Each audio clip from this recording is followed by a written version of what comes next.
Welcome one and all to the Ferret and Raccoon podcast, episode 223. I am the Angry Raccoon. I am Recess. I'm the Indigenous Owl. Bringing you the last podcast of 2023. And it is, as tradition, it is time for the best and worst of 2023 special podcast. We've been doing this for 8 years now. Oh, wow. Woo! 8 years. years. 8 years. This is the 8th, I guess, annual one you could say.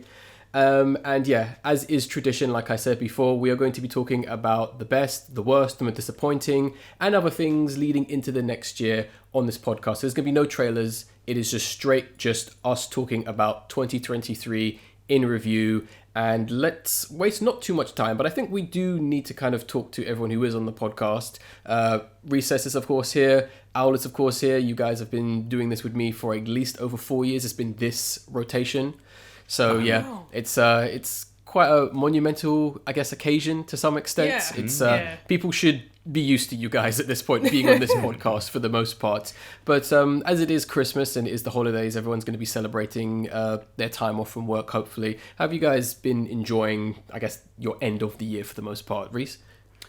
Yeah, good. I'm still working. There's no holiday for me, but I'm enjoying it. I'm slowly getting into the Christmas spirit, so I'm loving it, as they say. And Al, how's things been? Yeah, same for me. It's been pretty chilled at work. Now it's like things are just starting to calm down because it's the end of like exam prep and everything. So it's just kind of wrapping everything up, getting the emails sent to students for the next year and everything. But yeah, because I'm covering for my colleague who does the admin, so I'm essentially taking on her role. So I've got to kind of like concentrate on that. But other than that, yeah, I'm ready. I'm ready for Christmas. Ready to eat. I think we all are. I'm particularly ready for the new year for the most part. Eagle-eared listeners may have noticed that I may sound a bit different, and you may be saying, well, Raccoon, you were sick on the previous podcast. Don't tell me you're still sick come Christmas. And there is a reason for that. And that is because I suffered a pretty serious ear infection, and I'm still kind of dealing with that. I'm going to spare you the details because they are a bit gross and unfortunate.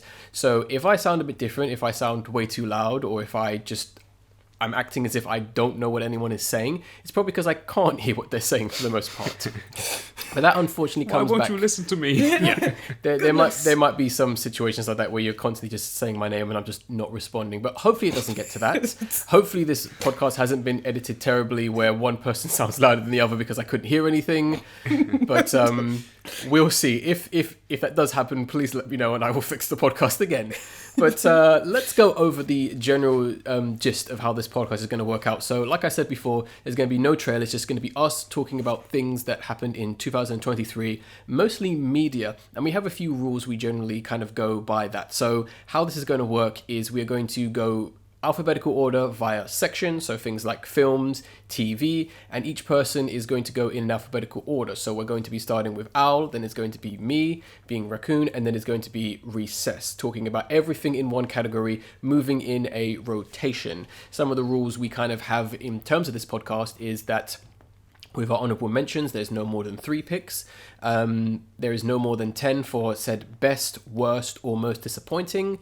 And yeah, any other rules will kind of be explained if need be as the podcast goes on. So you guys ready to get this podcast Ready done? to rock and roll. Ready. Okay, so we have the first section to talk about, which I only have one thing for, which is a bit of a surprise because it's something I never really do, and that's going to be books, and that's going to be reading.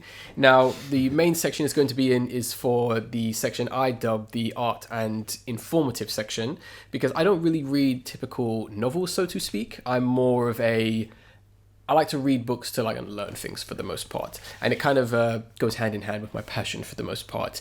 So with my art and informative section, I have 3 to talk about, and the first one is going to be, and you're going to notice a theme here very, very quickly with them all, is going to be Spider-Man Across the Spider-Verse, The Art of the Movie, written by Rami Zahid. Now, this is a very interesting book, obviously based off of the most recent, I guess, Spider-Verse film, I guess is what they're calling, because there's so many planned and so many coming out. And I had to get this book after seeing the film because, I mean, have you seen the film? Like, I want to know how that was made. So it is an interesting one. Now, I am going to leave out details, and I'm going to try not to spoil anything with these films because they are new films. And I mean, when I was doing the notes, it was hard for me to go, oh my god, the final boss, you know. I don't want to spoil too much. So there may be a few things where I'm not using certain names and such, and I'm not going into certain contexts. I don't want to spoil it for others, because also people might want to read the book as well. So I don't want to go into too many details, but I do love the fact that this book actually begins with a unexpected foreword from artist Jeff Koons, who most people may know as the man who did the statue of the balloon dog that's kind of in chrome. And you do kind of see that in reference to the film somewhere.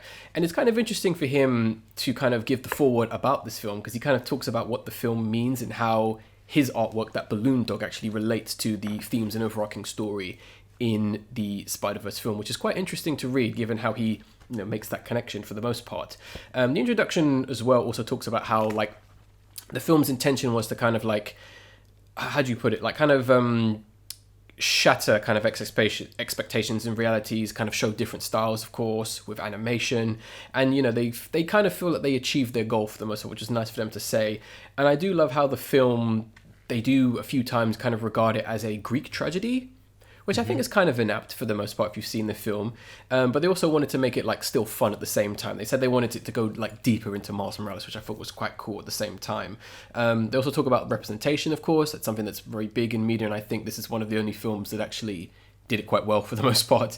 Obviously with, there being multiple spider people, I guess, or personas, or they have their own like terminology for like people and that.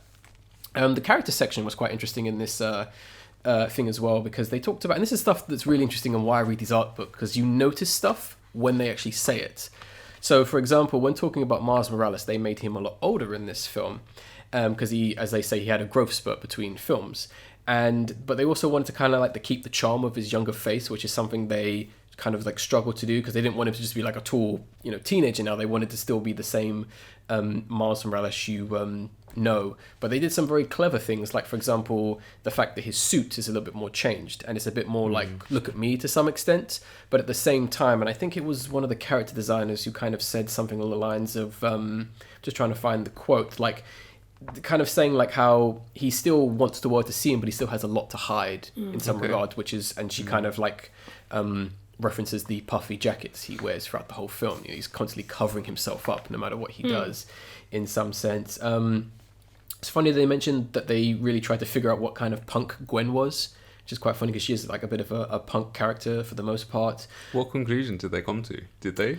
They did come to a conclusion. I'm trying to remember. I think it was more like rock punk, but I think they referenced a certain music artist for the most part. For that matter. But it was quite funny for them figuring that kind of stuff out. And also, I think them figured when they get into villains, they also say like some of the best villains in stories have problems very similar to the main hero, which is very evident in this film. I do like how they talk about Spider-Man 2099 in this film. They say he was one of the hardest characters to actually write for, weirdly enough. They essentially called him the aggressive spider. And they kind of said that he is, how do I put it? I'm trying to think of the right words because I'm trying not to spoil too much as well. But I guess I'll mention the fact that there is a character in the film called Lila, who I'm not going to say what they are, but does anyone know what Lila actually stands for? No. Weirdly enough, it actually stands for Lyrite Lifeform Approximation, which is interesting. She's basically an AI, and she is essentially described as Spider-Man 2029's only friend, I guess in the universe, maybe Spider-Verse, I guess. Okay. Wow, right, all right. Yeah, which is quite interesting. And they kind of say that she's a cross between, what was the reference? She's a cross between Cortana, from the Halo series / the AI that's found in a lot of Microsoft like computers, and the Great Gazoo, if anyone knows who that is. I do not. Watch some episodes of the Flintstones. That's what I'm going to say. Okay, all right. It's cool to know. One thing that I thought was quite cool was that they were inspired a lot by people's like spider sonas, like people drawing fan art, and that kind of really inspired them to kind of add more diversity and in the way they kind of approach these spider characters they kind of made, and all that kind of stuff. Kind of going into more like trivia stuff as well, which I thought was quite interesting. I'm just checking my notes real quick. I want to skip that real quick. It's a bit of a spoiler when I'm reading about it. The bar with no name was a concept that was cut from the film. Now, this is apparently a bar that exists in New York where villains go to have a drink, like alcoholic drink. In real life? Not in real life. Oh, I was going to say, what? Where was my invite? No. Book the flights now. So that was unfortunately cut from the scene, and we do see the main villain of this film kind of go there, and we see another character who was cut. I believe her name is Dahlia. She's essentially an assassin kind of character, and I think it's a bit of a shame because seeing some of the concept art and just this idea that there's no superpowers there or villain powers or whatever, it's just you're here to have a drink, which I kind of like that concept. It was going to give the main villain like a little bit more of a look what I can do, take me serious kind of thing, which I think is a bit of a shame that they kind of cut that out. There is one quote I do kind of want to end this section on, which when they were talking about a very early scene in the film, the clock tower scene, let's just say, and I think it was either Lord or Miller who was talking about how they go on for a while about how this was a very tricky scene to do, just to kind of like get it perfect in a sense. And there's a great quote from one of them where they said, there was a lot of discussion about whether their spider butts are sticky. Okay. Something they legitimately had to figure out because they hang upside down. So if they're sitting, how are they sitting upside down? It kind of goes through all that kind of stuff. And that's filmmaking and problem solving at the end of the day for the most part. But the reason this is my third pick, unfortunately, is I do think this book kind of layout-wise is a bit messy. Some of the text is weirdly spaced out. I'm not sure what that's about. There's like no rhyme or reason to it. Okay. It's a bit plain in terms of like the backgrounds, especially compared to other art books for the most part. And the book is a lot smaller than the last film's book as well. Oh, wow. It's almost half the size and not as big, which I do wonder if that's a reflection on the film itself. My next book I'm going to be talking about, number 2, is going to be The Art of Teenage Mutant Ninja Turtles Mutant Mayhem, written by Jim Cernason. I believe that's how you say his name. Very interesting book for the most part. Really did enjoy this. As someone who kind of considers himself a Teenage Mutant Ninja Turtle fan, it was quite interesting to kind of have a book and a film be made by people who legitimately do like the series, and it's very evident as you read it. Ramsey Nitoretta, who I believe is, I'm not sure if he's the director or maybe a character designer, he's kind of quoted by saying the original story, now I remember, he is the current head of Nickelodeon Studios. That's who he is. Interesting quote from him where he says, the original story has become our story. Their turtles are now our turtles. Kind of in reference to the fact that Nickelodeon is the right holder of the Teenage Mutant Ninja Turtles franchise. So it's a very interesting quote you can kind of like read a lot for. Director Jeff Rowe's introduction is quite funny, as he essentially starts out by saying, "Oh man, you goofed up. You bought a book of beautiful pictures and you stopped to read the introduction, you fool." That's something you do see throughout the whole book. There is a lot of personality and charm. Everyone is a bit of a comedian to some extent, but they do get quite serious at times. For example, he talks about how he asked the team to do the opposite of what we asked them to do. Forget everything they learn in like art school, make mistakes, break the rules, just kind of do whatever, which kind of does work in a lot of ways given that film. The book also has a brief history on Teenage Mutant Ninja Turtles, like not lore, but yeah, history in general. So if you're not caught up on that, it's a nice little read. Looking at the character section was very interesting because there's so many details that I don't think are actually seen in the film, which I really like. So for example, and one thing I do like with the book is that every page has like, most of it is from quotes from people who actually worked on it, kind of explaining why this character is their favorite, which I really like. Kind of gives it more of a personality, like, oh, it's my favorite character. That not to disrespect them, but like, it kind of feels like that. Literally, most of them do start out like, oh, he's my favorite character, and that. So you do get like, very personal moments and funny stuff, kind of talking about that kind of stuff in the most part. So some of the details I noticed on the character designs, which they mention, is the fact that Leonardo, he actually has the words rules and consequences carved onto his swords, which is quite interesting because one of the production designers said that it's pretty lame but endearing because everyone was melodramatic at some point. Which kind of makes sense. He's kind of is like a stickler for rules and kind of like being the leader. I know one person who worked on the film does actually refer to Donnie's bow staff as a pencil, which is a really good analogy, which I've never really heard that before in like Turtles chronology. Essentially saying like it's a simple weapon but very effective, you know how to use it, like completely summing up the character perfectly right there. Another thing as well, Michelangelo isn't actually the smallest turtle. He's actually slouched throughout the whole film. He's actually as tall as his brothers. Yeah. Serious? Yeah, he's slouched. Yeah. So he just has bad posture. Damn. Yeah, this is a weird detail. Yeah, that's why he looks as small as he does. Oh wow. Because I think they also go on to say that he's not really taking the ninja thing as seriously as the others. Okay. Oh, okay. So it kind of makes sense. Yeah. But one thing this book does do, which is quite nice, has a good long interviews with some of the key people. So most people know that Seth Rogen was one of the voices and the producer and writer on this film. He talks about how the being teenagers, or the Turtles I should say, being teenagers was never really explored in other series, and that was like something he really wanted to kind of do. And he goes into one of the most interesting things about the film is that the film was kind of inspired by teenagers scribbling on things. That's kind of where its whole art style comes from in a lot of regards. And he kind of talked about how, if you look at the buildings in this film, even if you watch the trailers, you'll see that the buildings start to become wonky and abstract the further they go up. And the reason for that is because it's kind of meant to be as if a teenager drew them. Because when a teenager or a child draws something, I think they say in the book, they will draw like 17 perfect windows, then they'll start getting lazy. Okay, Which I was like, okay, now I see where you're going with this. He also talks about how like it was really more beneficial for them to actually like film all together as a group, because like the chemistry of the 4 actual teenage boys who voiced the 4 main characters actually worked. It kind of destroyed the film in some regard, because they had to go back and kind of like rewrite it because their chemistry was so good, it was so organic, as opposed to, I think even Seth Rogen himself said, what they said naturally was better than anything he could write. So it was like a must, but it was obviously a logistic like nightmare to have 4 people, 5, 7 people talking at one time and have it not be messy.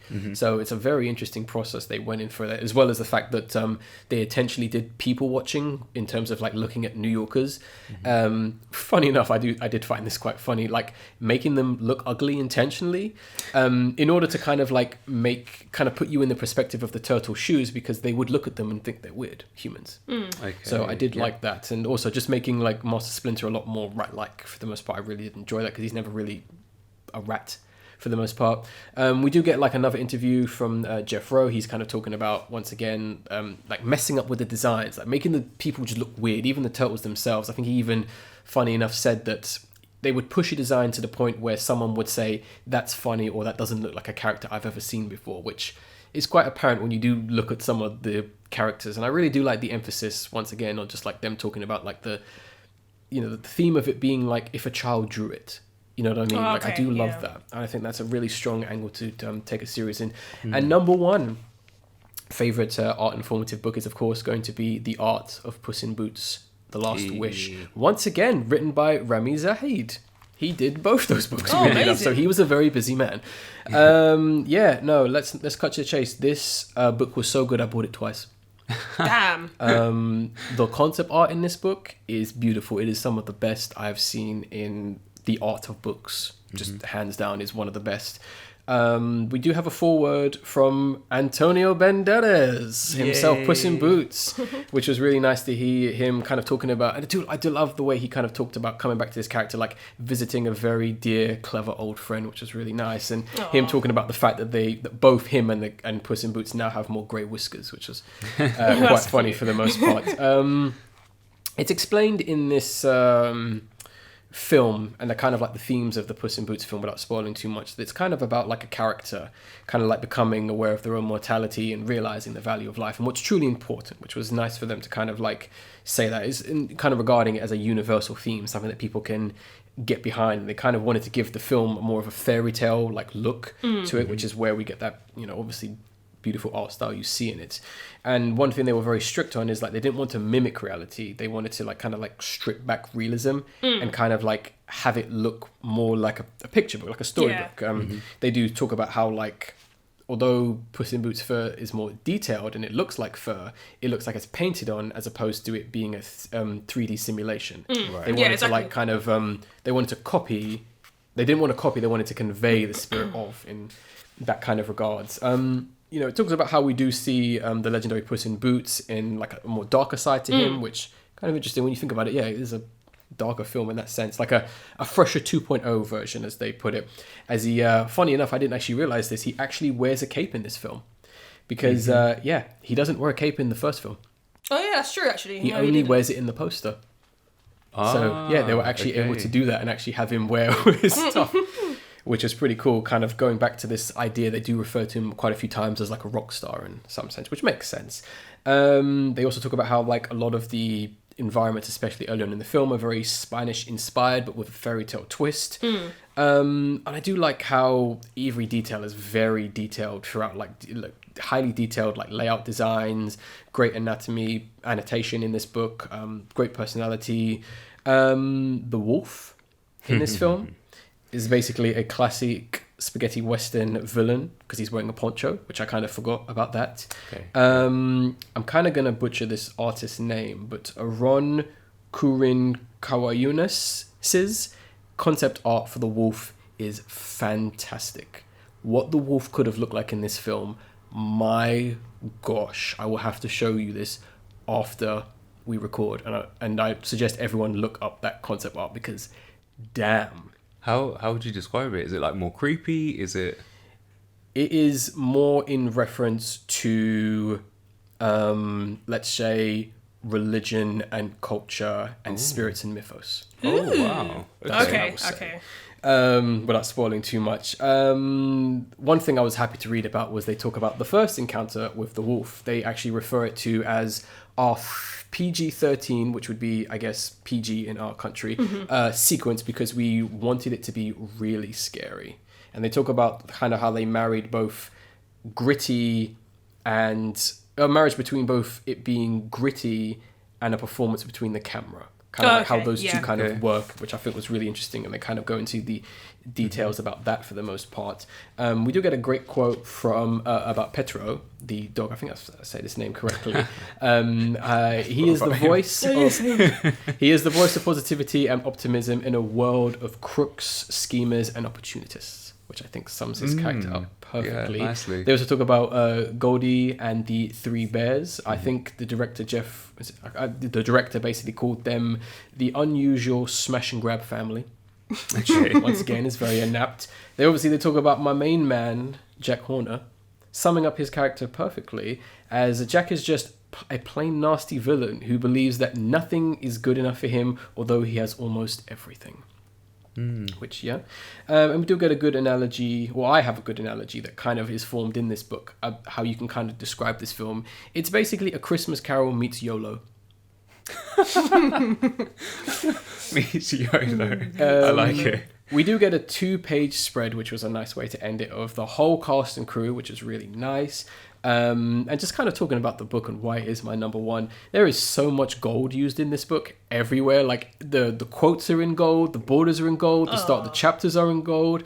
They really went out, and like every page is just filled with art. Like, that's amazing. You could really tell, like, and it's just not even like just artwork. It's like literally like character designs, items, patterns, textures, logos, posters, small details that weren't really seen in the film. You can really tell that they just wanted to just fill everything, and they were just so proud of this film, just wanted to display everything. And I think they kind of went more for a principle of show don't tell. Like they didn't really explain too much. They would kind of say, this is what we were kind of working on, and just kind of let you see it. So you can kind of go, oh yeah, I see where you're going for, which I think sometimes is best. Less is more. So as far as my number one, I got one more thing to talk about in terms of books, and that is actually going to be a comic. Okay. And this comic is going to be Welcome to Happy Mart, Not My Department, written and illustrated by Dave Miller. Dave Miller is an artist that also goes by the name Edtropolis online, in case you want to look him up. I think that's his handle on pretty much everything, like Twitter and DeviantArt, and his Patreon if you want to go and support him. But Welcome to Happy Mart is essentially a very... It's such a simple and nostalgic kind of like series with a very 80s to 90s inspired art style. The thing I could say it looks the most like to would be Rocco's Modern Life, as well as maybe some early like black and white comics, because the comic is in black and white. And essentially it is a series about several anthropomorphic animal characters working in a convenience store or a supermarket chain, kind of running like mundane, like kind of boring jobs for the most part. The main characters I run through really quick if I can remember them off the top of my head. Our main character is Schoolie. I believe he's a dog. I think most of them are dogs, or yeah. He is essentially a greeter, who is the person when you come into the store, he basically says, hey, welcome to the shop, that kind of thing. Shelley, who is, I think they say what breed of dog she is. I can't remember. She's essentially the free sample lady. We have another character. He's like a tall fox character. I can't remember his name. We have Zach, who works the gas station. And then we have two other smaller characters, two children characters being Tari. I'll have to check my notes real quick. I think she's called Tari and James, and they kind of are other characters just frequently visit the store and that. So it kind of follows like a general like sort of like setup punchline structure for the most part. There's every page or every A4 page is essentially like one comic strip, or those bigger stories do go on for a bit bigger, and it does start out quite simple but eventually gets more detailed in terms of backgrounds, character designs and all that. So it's nice to see that. In the introduction itself, Dave mentions that the series is based off a lot of real life events and situations that happened in the world of retail, and he also very smartly says say no to working in retail. Yeah, it's a fun, varied cast of characters I really like a tight collection and unique roles for characters. I mean, how many characters can you name that are shop greeters and free sample ladies in fiction? I can't think of too many for the most part. The one thing I will mention, in case anyone's like getting ready to type this up and they're not like worried or scared, the characters are pantsless. They don't really wear clothes in this comic. Now, they are animals. But I quickly mention that like it's very much in reference to classic cartoons. We don't see anything. What's funny as I guess world building is that clothes seem to be optional in this world. As like Scully and Shelley, they only seem to wear clothes when they go to work. Outside of work, they're not wearing clothes, even when outside in public. The series does reference the fact that I guess they prefer not to. It's a bit weird. Some people may not like that, but like I said, you don't see anything, but it's just a fun thing. And Dave does kind of make fun of that fact quite a few times in the series, which is hilarious. You realize very quickly the series is very playful and questionable. As Tara, the little girl I was mentioning, she is just she's literally on the first page or the first comic, she literally asks him if he's a virgin. Wow. Wow, okay. Or you kind of get two characters who are just like very adamantly making out as soon as they get to the store, and like Scully's just literally screaming like get a fucking room for the most part. Zach's story, who like I said works at the pump station, he's a bit of an airhead for the most part. They're a nice like scenery change of space, but they kind of continue the same like awfulness of working retail, while as the two children like Tari and James, they're like a nice fun like actual story pace. They're just doing children's things for the most part, if that makes sense. Scully and Shelley's relationship is quite adorable for the most part. They do eventually get together. I mean, they have Thanksgiving pizza, which is quite cute. Aww. They have like I said, they have a really nice relationship. And I think what this series is really strong at, other than the artwork and the writing, is it just being relatable to real world situations and the mundane like working cycle of like retail. I mean, one of the best ones is just like Scully being at work and he's saying, I'm going to do the full shift. And the moment the other character says you can go on your 15-minute break, he just zooms off, he's gone.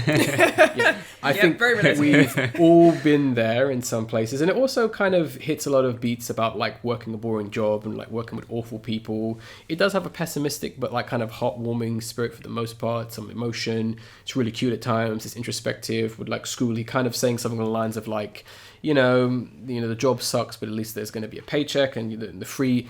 I think he says literally that the days off are something to behold, and that kind of stuff. I was actually surprised the series actually did kind of deal with like employee harassment and like referencing like how awful and disrespectful employees and customers can be to employees, which I think is very important. That is something that does not get addressed as much as it needs to in this day and age. So I'm kind of glad he does it, and he kind of has a character that kind of is all about that kind of awful. There are a lot of awful people that do work within the building. There's literally a character called Ruth who is kind of all about like timing and all that. So she's constantly like bothering and like saying, you left your break this 2 minutes too early and this kind of stuff. Yep. She's ironically one a badger. of them ones.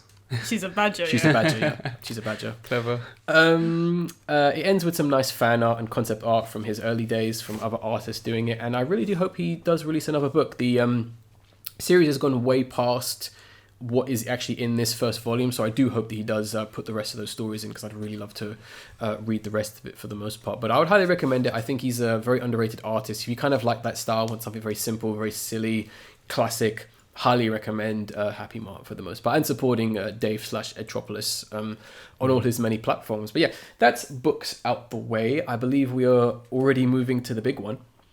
We're moving to films. Now, before we get to films, I just want to quickly mention, because this probably will be a running theme throughout the film section, Films was pretty bad this year. It was not the one.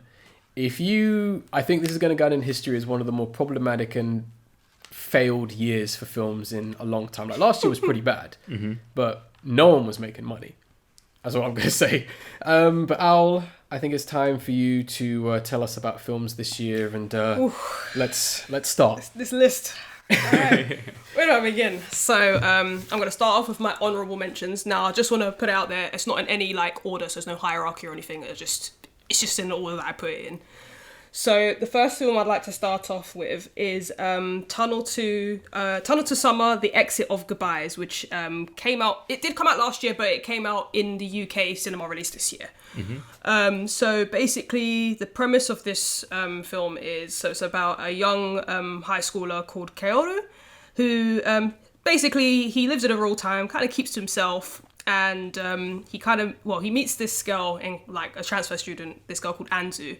And I can't lie, when I was watching the film, she's like an edgelord, because there's like a scene. I'm just gonna say the scene because I honestly don't care. But it's basically like one of the kind of like you got the stereotypical bully, and it's just like she's just being rude for no reason. She's like tries it with Anzu, but Anzu just like punches her straight up in the face and blood just sheds. So I was like, and I literally was in the movie. I was like, all right, edgelord, all right, I see you.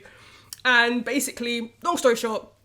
So Kyoru, the main character, he has basically an argument with his dad. He runs away from home, and he comes across like this tunnel that just is basically kind of mysterious, and it just has like no ending to it. So throughout the film, him and Anzu, they kind of have like they kind of create like a friendship and a bond in the end, and they're trying to basically find out the mystery of what's at the end of this tunnel.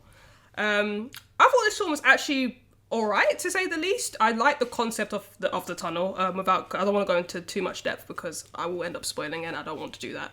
But I would say my only criticism about this film is that it got a little bit too cringy at times. So me and my friend kind of kept staring at each other, just like kind of cringing. Like scene wise or like dialogue wise? Dialogue wise. Okay. The scenery was beautiful, but it's just the dialogue between the characters were just like kind of like, oh, okay, didn't need to say that. It's just it started getting a bit too cheesy for me, and I was just like, oh, okay. But Fair enough. Overall, it's funny because when we went to the cinema and the film had finished. There was two other girls that said, this is why I don't watch anime anymore, because it's so cringy. It's just like, yeah, no. I can kind of agree why people don't watch anime, but I enjoyed the film. It was still a very pretty film to watch. The next honourable mention is Equalizer 3. Oh, yeah. So the third and final installment of the Equalizer series. Pretty much this film takes place with the main character, Robert. He basically... I feel like in this film he's kind of taken like he's just winding down as an assassin, and he's like living a new life in Italy, and he's basically got to take on like the local mafia and blah blah blah. But I think it was quite a good. I would say it's not as good as the second film, but it was kind of just a good conclusion to round up the series overall. The next film that is my honourable mentions is Suzume. Now Suzume. This film is pretty much similar to the Tunnel of Goodbyes after just a long time, so I'm just going to say Tunnel of Goodbyes for now.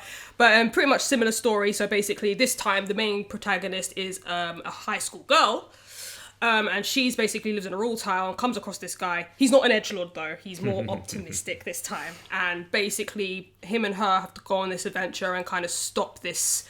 I know the enemy is like a giant like worm, but it's a bit random, but it's like it basically causes like natural disasters and things, so they have to try and prevent it from going around Japan and destroying, like causing earthquakes or just like creating forest fires and that kind of thing. So they have to stop this worm basically from destroying Japan basically. So fun. Again, it's a very emotional film, I must admit. There was times where I was like, oh, I felt like I was going to shed a tear, but I was like, oh no, I'm going to hold back. And I feel like, as well, with Suzume, it wasn't as cringy as Tunnel of Goodbyes as well. I felt like it was tolerable. It was the same person that did Your Name, and... Oh, cool. I didn't like Your Name. I thought it was very boring. There were some scenes I laughed at, which I shouldn't have been laughing at, but I did. But Suzume was much more tolerable to watch, and I really enjoyed it. So, now, the good part, the good list of my favourite films of this year. The Super Mario movie. Me and Raccoon went to go watch it. Yes. I think I've spoken about the film on several podcasts, but I'm gonna just talk about the experience again because it's basically. Because Reese doesn't know. Yeah. Yeah. Oh, you don't know. Okay. Tell so me, basically, tell long me. story short, so enjoying the film, blah blah blah. And there was this guy, so he basically had he had 2 kids. One was like, I think like, I'll say 6 or 7, but then he had a 3-year-old. Okay. And you know the attention span of a 3-year-old, Yep. they ain't got no attention span. You So, hit that half an hour mark. yeah, literally, watching the film, enjoying it, blah, blah, blah. And the next thing you know, now this kid's running around. And I'm thinking, okay, like, this dad ain't watching his Running kid. around. Just kept running around. Anyway, I'm thinking now he's jumping because they were sitting like quite a couple rows in front of us, like about 5-6 rows in front of us. No, I they see were this- like the next row in front of us. No, I'm sure it was a couple. No, of based rows on down. what you're about to say, they were right in front of us. I don't remember. But yeah, rows anyway, a row or 2 in front of us. And basically this kid started climbing over the chairs. Right. And then it climbed over the chair right in front of me. Of and then course. kind of just landed on me. So yeah, I was just like... Literally in your lap. Kind of not in my lap, but like Oh, on okay, like, okay. yeah, kind of, yeah. And I was just like... And the dad was Yeah, unaware? the dad like kind of worked up. He's like, I'm sorry, but it's just like, why are you bringing a 3-year-old to watch Super Mario? Like, just, come bruh, on. come on. Anyway, I don't know. That was my experience. That was my criticism of the experience. But overall, the film was so fun to watch. Yeah. I really enjoyed it. I really liked the voice acting of Jack Black doing Bowser. I think it was an amazing pick. He definitely got into character. It's like, you know, sometimes when people do voice acting, they don't study the character and they just do it and it just sounds like them. It's a monotone. Whereas I feel like he really, really just knew what he was doing when he was voicing Bowser. I think, yeah, especially like with Super Mario, because you know, when the film was first announced, I was thinking I was a bit skeptical about watching it because of the flop of the '93 movie. We don't even talk about '93 film because of how much of a flop That doesn't that was. exist. It don't exist in our eyes. So I was thinking, okay, I'm a bit skeptical, but no, you know what? Overall, it's an amazing film. Just despite that whole stupid experience, you know, I can say that I needed a 1-up mushroom. Yay. And the next film is Puss in Boots: The Last Wish. Again, a really amazing animation. I think animation is definitely hitting quite hard this year. Even though films were very lackluster this year, I'd say animation was definitely the one that was carrying films for sure. It's definitely with Puss in Boots, like, I loved the animation. I really liked how, in comparison to the first film was like a bit more like lighthearted. I felt like with this film, it kind of took a darker turn. And that villain, oh my god! Every time he appeared on scene, it was so tense. Especially when he whistled that theme. It's like, oh, you can see the fear in Puss. And it's just like, oh my god! But I absolutely enjoyed it. And you know what? Also, I liked as well was the fact that, you know, in films like the protagonist is always like they don't struggle against villains. Whereas this time I feel like he really struggled and it was like, okay, it's almost, he was really like a threat. So definitely, definitely a good film. The next film is Spider-Man Across the Spider-Verse. Again, I'm not a huge Spider-Man fan, or I'm not even a superhero fan either. But this film, I did enjoy the first film. This film I also really enjoyed, but my only criticism for this film was that I felt like it was a bit obvious where it was going in terms of like being sequel bait. Like halfway through the film, I was thinking, yeah, this is gonna be sequel bait. I can tell already. I can feel it. Yeah, My spidey senses are tingling. yeah, my spidey senses are tingling. I can feel it.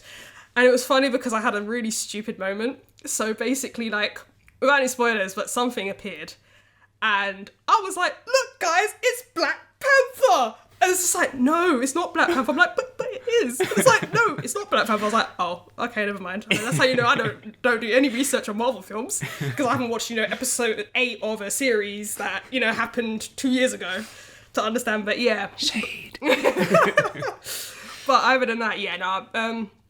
Overall, it was really fun. And also as well with the film, I really liked how they kind of went into a bit of like kind of fitting in, I guess, and people not understanding. People, like, you know, sometimes when you're a teenager and you kind of feel like, oh, you don't fit in with society, and it's like kind of going through that kind of thing. So I really liked how they added that in the film.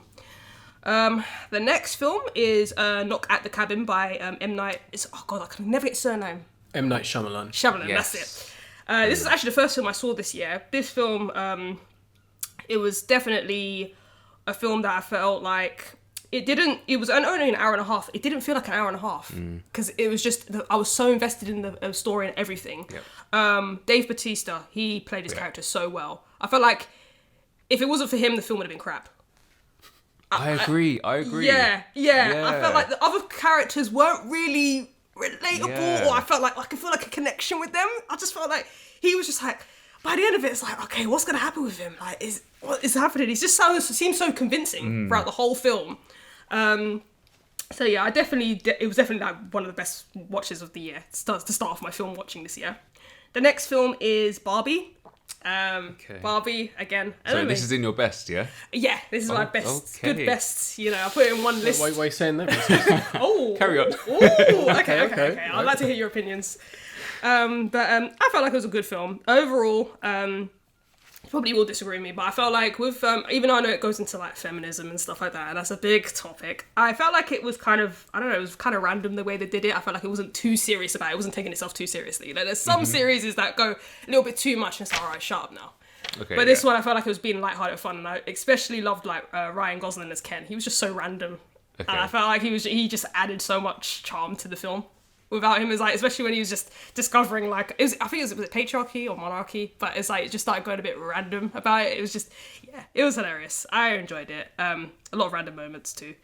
The next film is the first Slam Dunk. I did speak about this on a previous podcast. I'm not going to go too much into detail, but I really enjoyed it. For those that have never watched Slam Dunk, I definitely recommend watching it because I went in not knowing anything about Slam Dunk. I've heard of it, but I didn't do any research. I didn't look into any of the characters. It's just really fun. But I will say one thing, it plays as like a prequel/sequel, so it kind of goes into a flashback of not the main character but one of the characters that play in the team, and then it kind of showing the present, and then it kind of shows what's going to happen next. So it was one of the better anime films of the year as well. The next film is My Big Fat Greek Wedding 3, the ending installment of the trilogy. I felt like it was a good conclusion to the two first films. I feel like the first film was the best one, but it did the best it could. I would say still found it funny, and pretty much definitely was worth the watch. The next one is Wonka. I really enjoyed it. Surprisingly, I didn't think I was going to enjoy it, but I actually thought it was actually really nice. Even though I'm not really a big fan of music, it did go into like the whole musical thing, and I was thinking, oh no. Like, I was like 2 minutes in, I was like, oh jeez, no, here we go. 4 minutes in, it's like, oh god, we started singing. I was like, oh no. But actually, no, it didn't do too much of the whole, a little bit of acting, then it's back into singing. It had its scenes where it was just acting, and then the musical happened again. So I really enjoyed it. It pretty much started, it's basically Wonka's about how he started off basically before he made the chocolate factory. So it was a bit more into his backstory. Which, again, none of the characters were too annoying or too cringy to watch. So I feel like, it was actually, I enjoyed it. It was a good film. Definitely recommend it. Oh, gosh. So it's such a long list. Fair enough. That's good. Polite Society. This was more underrated, one of the more underrated films, but I'm glad it seems like Recess, you've also seen it as well. Okay, amazing. A lot of people are like kind of coming up to this film. I've seen a lot of people mentioning it going on their top list and all that, which is nice to see. Yeah, Polite Society, really, really good film. Again, I'm not going to go into plot because I already spoke about it in a previous podcast. But it's one of those films that I felt like I really liked the atmosphere. They kind of went through the whole Western theme. They were setting it in like chapters like part 1, part 2, and this is what's happening. But I always say, like, I like the dark twist that is in the film because I wasn't expecting it at all. I was like, what? Yeah. Okay, this is interesting. It kind of gave me like Get Out vibes a little bit. Okay. In terms of that twist a little bit. But that's all I'm going to say. And then the final film that's on my good list is Teenage Mutant Ninja Turtles Mutant Mayhem. Again, really, really good film. Really enjoyed it. Had a few laughs out of it. And yeah, I would say that's the end of my good list. Now, bad and disappointment. Oh God. Okay. So, the first one is Cocaine Bear. Oh yes. Cocaine Flipping Bear. Oh, it was a joke. It was actually a joke. Like, literally, I remember going into the film, had such high expectations for it, and literally how the plot is, it's so messy. It's too many plots in one film. It literally, how did I put it? I'm gonna try and put this in a nutshell. It's like a bear. I felt like it was just a frenzied bear that occasionally did dumb shit, but it was just frenzied the whole time. Obviously, bears are gonna kill people. That's fine, but it's just like I felt like if the bear was on cocaine, I would want to see it do stupid shit most of the time. I don't want to see it just being extra violent. You know what I mean? Yeah, I hear that. And it had like 3 storylines. I felt like one storyline was about like basically a mum losing her 2 kids in the forest. The next one was about these random gothic guys. They were a little gang that they were trying to chase over. Then there was these guys trying to find the drugs. And it's just like too many plots in one thing, and it just the bear hardly had any time in it. I like to put it, it's kind of similar to like Kangaroo Jack, the plot line, basically. So that was a very, very disappointing film. Don't recommend it. Don't waste your time. The next film is Transformers: Rise of the Beasts. Now, this was a surprise when you told me this like earlier this year, because I know that you're a big Transformers fan. Yeah, I thought I was going to enjoy this film, but I was like, because like Bumblebee came out like in 2018. I really enjoyed Bumblebee, but I was thinking, all right, I kind of gave up a bit with Transformers films, but then when Bumblebee came out, I thought, let me try and, I'll try and get back into the series. They got me again. Yeah, got me hooked back on again. Oh, Transformers: Rise of the Beasts. I can't lie, when I'm watching this film, I gave up like 2 minutes in. I was already I already rage quit. I rage quit like 2 minutes in. Is the beginning that bad? You know what it is? It's like, it was throwing nostalgia in your face constantly. It's like, do you remember this console back in this day and age? Do you remember this song back in this time? Yeah, it was just so annoying. And that sounds very desperate. Yeah, it was. Yeah, exactly. And then the main villain, who was, it's like they were crossing like continuity. So it was like Scourge was the main villain of like in the Beast Wars, and I'm like, what? That made no sense. Scourge is not even part of that continuity. It makes no bloody sense. And then like Unicron started coming. I was like, oh, Unicron? God. Yeah, Unicron. Sorry, I don't even care if I spoiled it. I don't even care. But like, no, it's just like, really? And then like one of the characters, Wheeljack, they fucking butchered him, man. They fucking butchered him. He's like meant to be like, I forgot what it is. He's not a scientist, but he's like really good weapons and making like bombs and stuff. Mm-hmm. But like, they kind of just made him like a geeky, and it gave him like because he settled down in Peru, so they gave him a Hispanic accent, right. And it's just they tried to doing the stereotype. Yeah, right, okay. just doing, really very stereotypical, and like, because the main character, he was Hispanic as well, so they was like trying to say, oh yeah, I can speak Spanish, let's start speaking Spanish. I was like, oh, for God's sake, stop it now. And like, the only character I would say, in my opinion, that actually stood out to me is Mirage. Because Mirage, usually in Transformers films, you think about Bumblebee and stuff. He's like the most fan favourite. But like Mirage, and not a lot of people know about this character. And I think, oh yeah, they played him like, he was quite a cool character. And I think like, he was the one that made it more tolerable to watch, should I say. Optimus Prime though, he was fucking depressed. Optimus Prime was not fucking Optimus Prime, man. He was like freaking Kratos in God of War. And like, God of War is just like, yeah, life's hard. I was like, this ain't Optimus Prime. He's not like this. What is going on with him? Why is he so grouchy in this film? But yeah, that's the end of Rise of the Beasts. The next bad and disappointment film was, I would say it wasn't bad, I would just say I was more disappointed with it. Yeah, make the slight distinction just so people know, because some people can get a bit upset. Yeah. So. So I love that movie. Yeah, more disappointing. The film's called The Pretty Red Dress. It was it was a British drama film. Oh. So it did come out for like a couple of days, and then it kind of just went out the cinema. But not surprised why, because it was so disappointing. When I saw the trailer, I felt like I thought it was going to be a thriller, because it seemed, so basically what it is like it's this couple, black family basically. So this couple, so the guy, he wants to buy his girlfriend a pretty red dress, but it looks like one of those dresses. It's got like, it's like tassels. So it's like it's like sparkly red tassels, and then like, it kind of looks like something from the 1920s, kind of like that. I'll have to show you when the podcast finishes. Mm-hmm. And basically, I thought like, so he essentially, in the trailer, it kind of shows him putting on the dress, but I thought it was going to be one of those films where it's going to be like, he has flashbacks of the previous owner in that dress, and it's going to go into like some sort of weird thriller. But the way the film went, it was almost just like, it didn't go anywhere how the trailer put it. It was almost like, okay, pretty much young family, a main guy comes out of prison, trying to settle into society and everything, trying to find a job, trying to get back on the straight and narrow.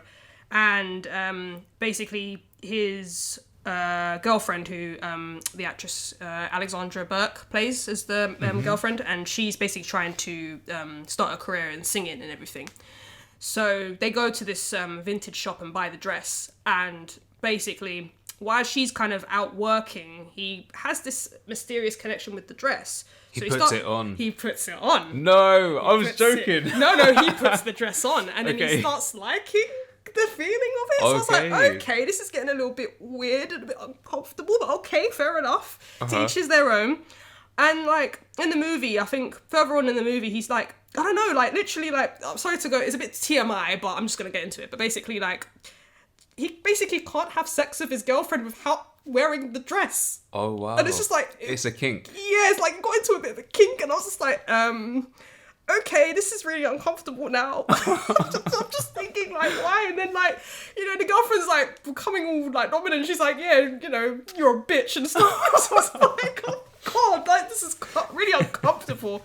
But it deals like a lot with like sexuality and that kind of thing. But like later on in the film, like he has an older brother, and it's like, oh yeah, so you haven't really told anyone that you do, like, you used to do that as a kid and stuff. But they didn't go into like a flashback of why he wanted to dress as a woman. Right. Didn't really go into that, because I would have liked to have seen the character development of why he was like that, but it didn't explain anything. It just had his brother briefly mention it, and it's like, okay, that was very disappointing.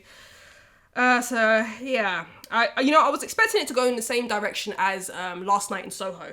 I was kind of expecting it to go down that path. I would have preferred that. I would have preferred that so much, but it didn't, and I was like, damn, that is really disappointing. I feel like, damn, there's a missed opportunity there.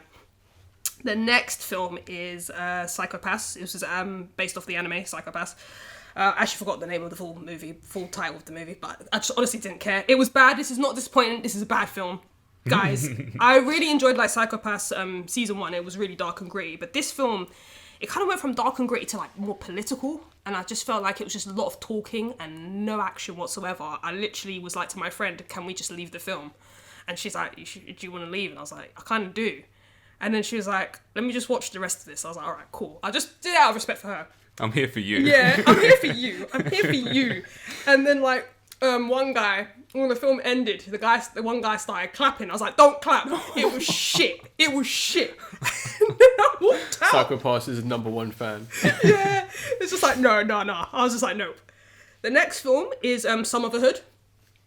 So it's basically like, it was meant to be quote unquote a sequel to Another Hood that came out 10 years ago, but actually it wasn't. Absolutely not. It had the same cast members from Another Hood, but they were playing different characters completely, so it doesn't relate anything to Another Hood. I would say this is a bad film. It wasn't even more the disappointing one. It was bad because they were basically reusing old jokes from Another Hood to make the film funny.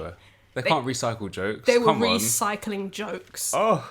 And even to make it worse, we went to a crappy cinema as well. That was all run down. It made it even worse. And then these idiot people were sitting right... It was an empty room. And these kids were sitting behind us and kicking our chairs. So it made the experience even worse. I was just like, gosh. But yeah, literally, like, I explained it on one of the podcasts. So did you watch Another Hood? Yeah. Oh, no. Oh, Another Hood, yes. Yeah. Do you Not remember... Some Other Hood.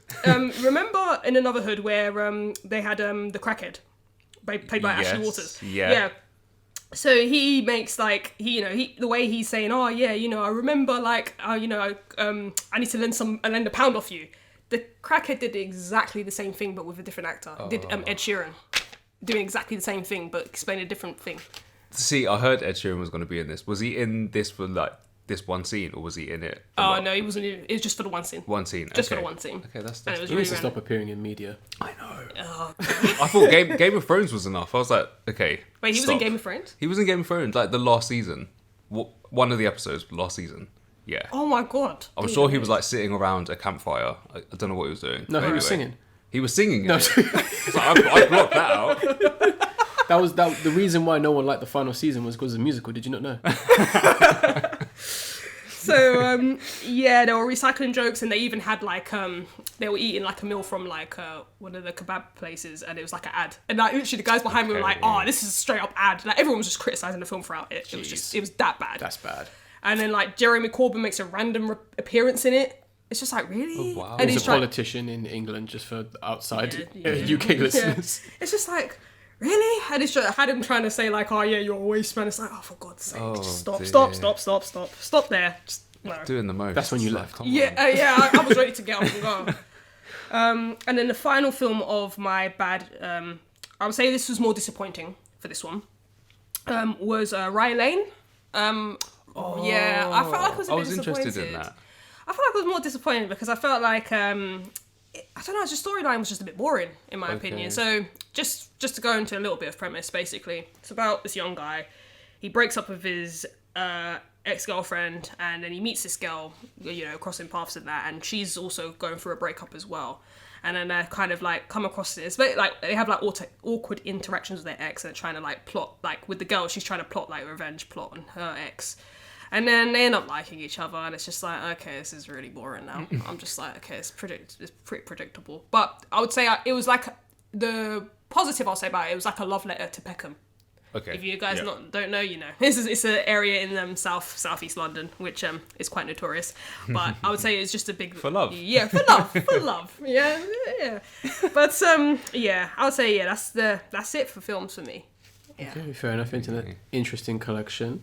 I guess it's my turn to talk about films. I didn't really watch that much, unfortunately. I didn't really watch anything that was that bad or disappointing, I think, personally. So everything kind of fit on my best/favourite list for the most part. So we're going to start with number 8. And brace yourself. Ooh. Brace yourself, Recess. I'm ready. Evil Dead Rise. Directed by Lee Corner. Explain. Okay, right. Here's the thing. It was okay. I was expecting a lot more from an original Evil Dead film. And I think it's like, and this is the point, like, I don't want a just simple run-of-the-mill horror film when it's meant to be Evil Dead. That's not what Evil Dead is. And that's why I found this film somewhat disappointing. But I still enjoyed it. Okay. It's not a bad film because it's obviously on my best/favourite list. Recess is going to go cry now. I need a break. But here's the thing. I go through my negatives on this film. It was painfully obvious that this film was shot in New Zealand and not America. Like, they really tried to cover it up at the moment any of the actors spoken. They had a New Zealand accent, and that was super distracting. Okay. And they didn't really do anything with the premise, which I think was a bit unfortunate. Like, you had, like, the Deadites in a confined apartment spot, and you just kept it in one place, and you didn't do anything with any of the other people that were there or anything. And I think too many nostalgic references and too many story beats. It wasn't that original, unfortunately, for the most part. But it's like, I don't know. I mean, they're building up to it. They're like, it's a teaser. I know First movie was a teaser. I know that this is like planned sequels or planned series in some sense, but like, I'm guessing it's gonna be a different director.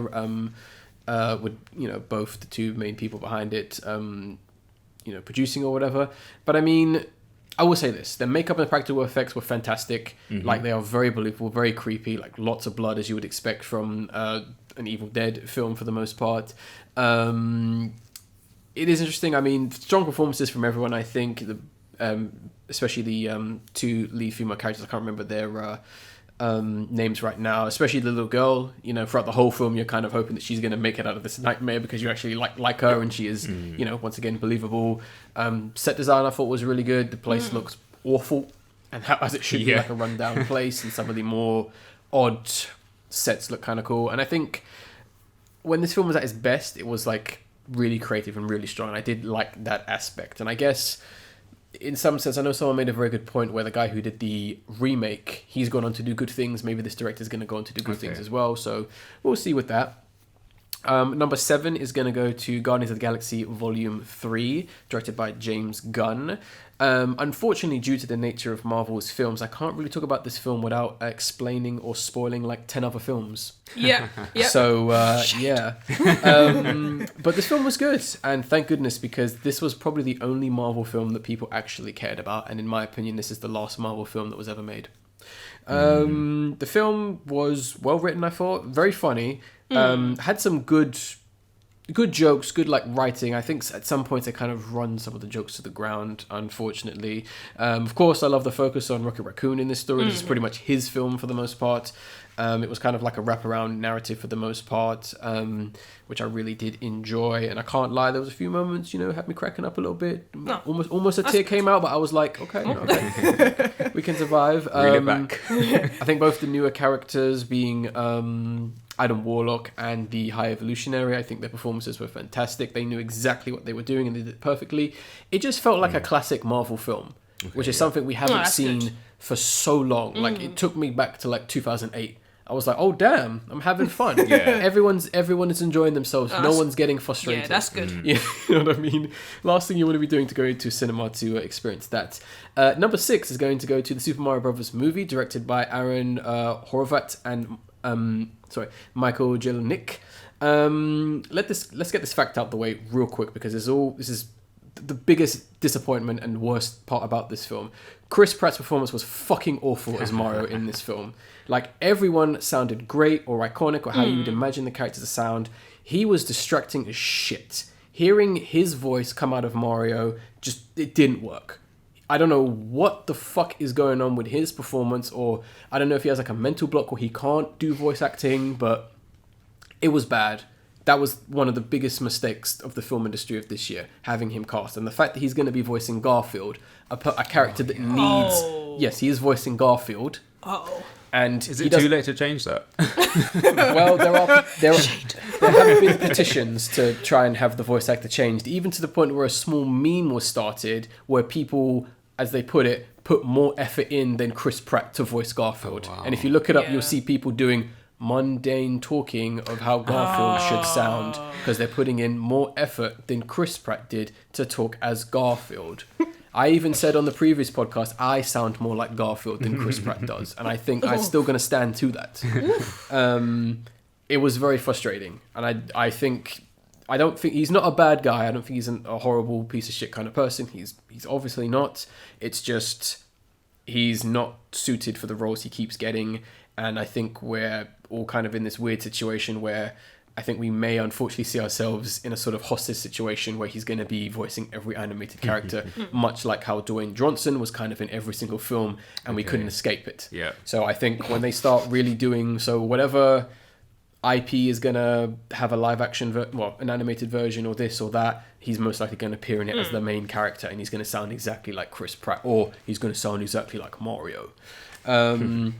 But besides that, the only other thing that I thought was a bit disappointing with the film is, for an isekai story, it was a bit disappointing. It was very safe. Not too much happened in the story. I kind of would have liked them to do a little bit more. Okay. But at the same time, I love what they did with Peach. I thought that was fantastic. She wasn't a damsel in distress, nor was she the stupid, strong, independent female. She doesn't need anyone kind of character. She was just a likable character who just got things done. And everyone, I think everyone now probably likes Peach a lot more than they did before, because she actually has a character here, which I thought was pretty good. Jack Black's performance was fantastic. Both his writing and how he sounded, that's exactly how Bowser should sound. Simply perfect. I think he elevated this film. If it wasn't for him, I don't think we'd have as higher praise for this film. I think, absolutely, I agree. for the most part. It was really fun seeing a lot of these visuals from the game kind of realized in a more beautiful, like HD, like film world. It felt very faithful, and it was just really interesting to see how they worked like certain game mechanics and certain features into the narrative without spoiling too much and all that. And I think it just generally worked, I think, and this is probably going to go down in history as like the best and maybe the only good video game adaptation, because I don't think anyone is going to put in as much heart and effort into doing it, because they're going to see the success of this film and they're going to see money in their eyes and they're just going to do cash grab. I don't think anyone is going to try after this. I think it's just going to be Zelda was popular, make Zelda film, get Chris Pratt to voice him, and that's what's going to happen. And then eventually we'll all be saying 3 years from now, video game adaptations of films suck. Yeah. And that's how it goes, unfortunately. Number 5 is going to go to Ruby Gillman, Teenage Kraken, directed by Kiri Dumiko and Franny Pearl. I believe that's how you say the name. Sorry if I butchered your names. I feel like the only person who actually watched this film, unfortunately, and it's just a shame because it's actually a really fun film for children. It's literally a fish out of water story, essentially following Ruby Gillman and her family. She is a actual kraken, like a sea creature, and they're kind of just living in this sort of seaside town, just kind of going about their day, when I guess Ruby Gillman realizes that her family and her being a kraken kind of leads to more in terms of like the rest of her family and underwater and that kind of stuff, and things kind of go from there for the most part. It's a fun film. I wouldn't say it's as deep or engaging as some of the other DreamWorks films, or as Universal. I would say 8 to 15-year-olds would probably enjoy this. Not to say if you're older than that you wouldn't enjoy this, but I would say that was really their target audience. I think it needed a little bit more of everything, unfortunately. More lore about the Krakens, because it is interesting, but I don't go into too much detail. It's just kind of glossed over, just basically mentioned. I think more on the family dynamic, which is quite interesting, because you do find out that, you know, she does have a bigger family, and they kind of are aware of something that she didn't know about, and kind of going into the fact that she's a teenager and, you know, wanting to fit in and realizing that there was a place that she can literally fit in that was kind of kept from her is an interesting idea, and her kind of having like the dilemma between, you know, staying with her family or kind of going to see her other family and kind of becoming, you know, what she's destined to be to some extent, without spoiling too much for the most part. You can kind of see the twist coming a mile away, unfortunately. And Ruby does kind of act like a Gen Z teenager, but she's not annoying. She does talk a lot, which might bother some people, but she's believable and likable for the most part. Oh, that's good. Character designs are very playful. I'm not sure what exactly inspired them, but they're all just weird and goofy for the most part. Like they're almost like 70s inspired for the most part. They really do stand out, especially like the Kraken designs for the most part. The animation is really fluid though. With Ruby being basically a boneless character, she does move in really weird ways. It's essentially a character that is a fish, or like a octopus, squid, or whatever you want to call it, essentially trying to walk like a human, and her kind of doing things that aren't very human. Like she's got weird wobbly limbs and all that kind of stuff. She can bend, she can curve. It's bizarre, and I think the animation was really nice and very impressive to see at points. And yeah, I'd honestly would recommend this film. Definitely worth giving it a chance, because I think it unfortunately kind of stood in the shadow of two very big films released by the same studio. So it kind of got forgotten about, and I kind of shame on DreamWorks for not advertising it enough. I think it's a bit of a shame. Number 4. Sorry. So in terms of Krakens being sort of, I guess, the main characters, I'm interested in the animation. Did you notice anything done differently with the animation in this film compared kind to of what? Playing on, I guess, just compared to any other animation out there? Like, it's for me, Krakens are kind of a new character, a new thing to kind of explore.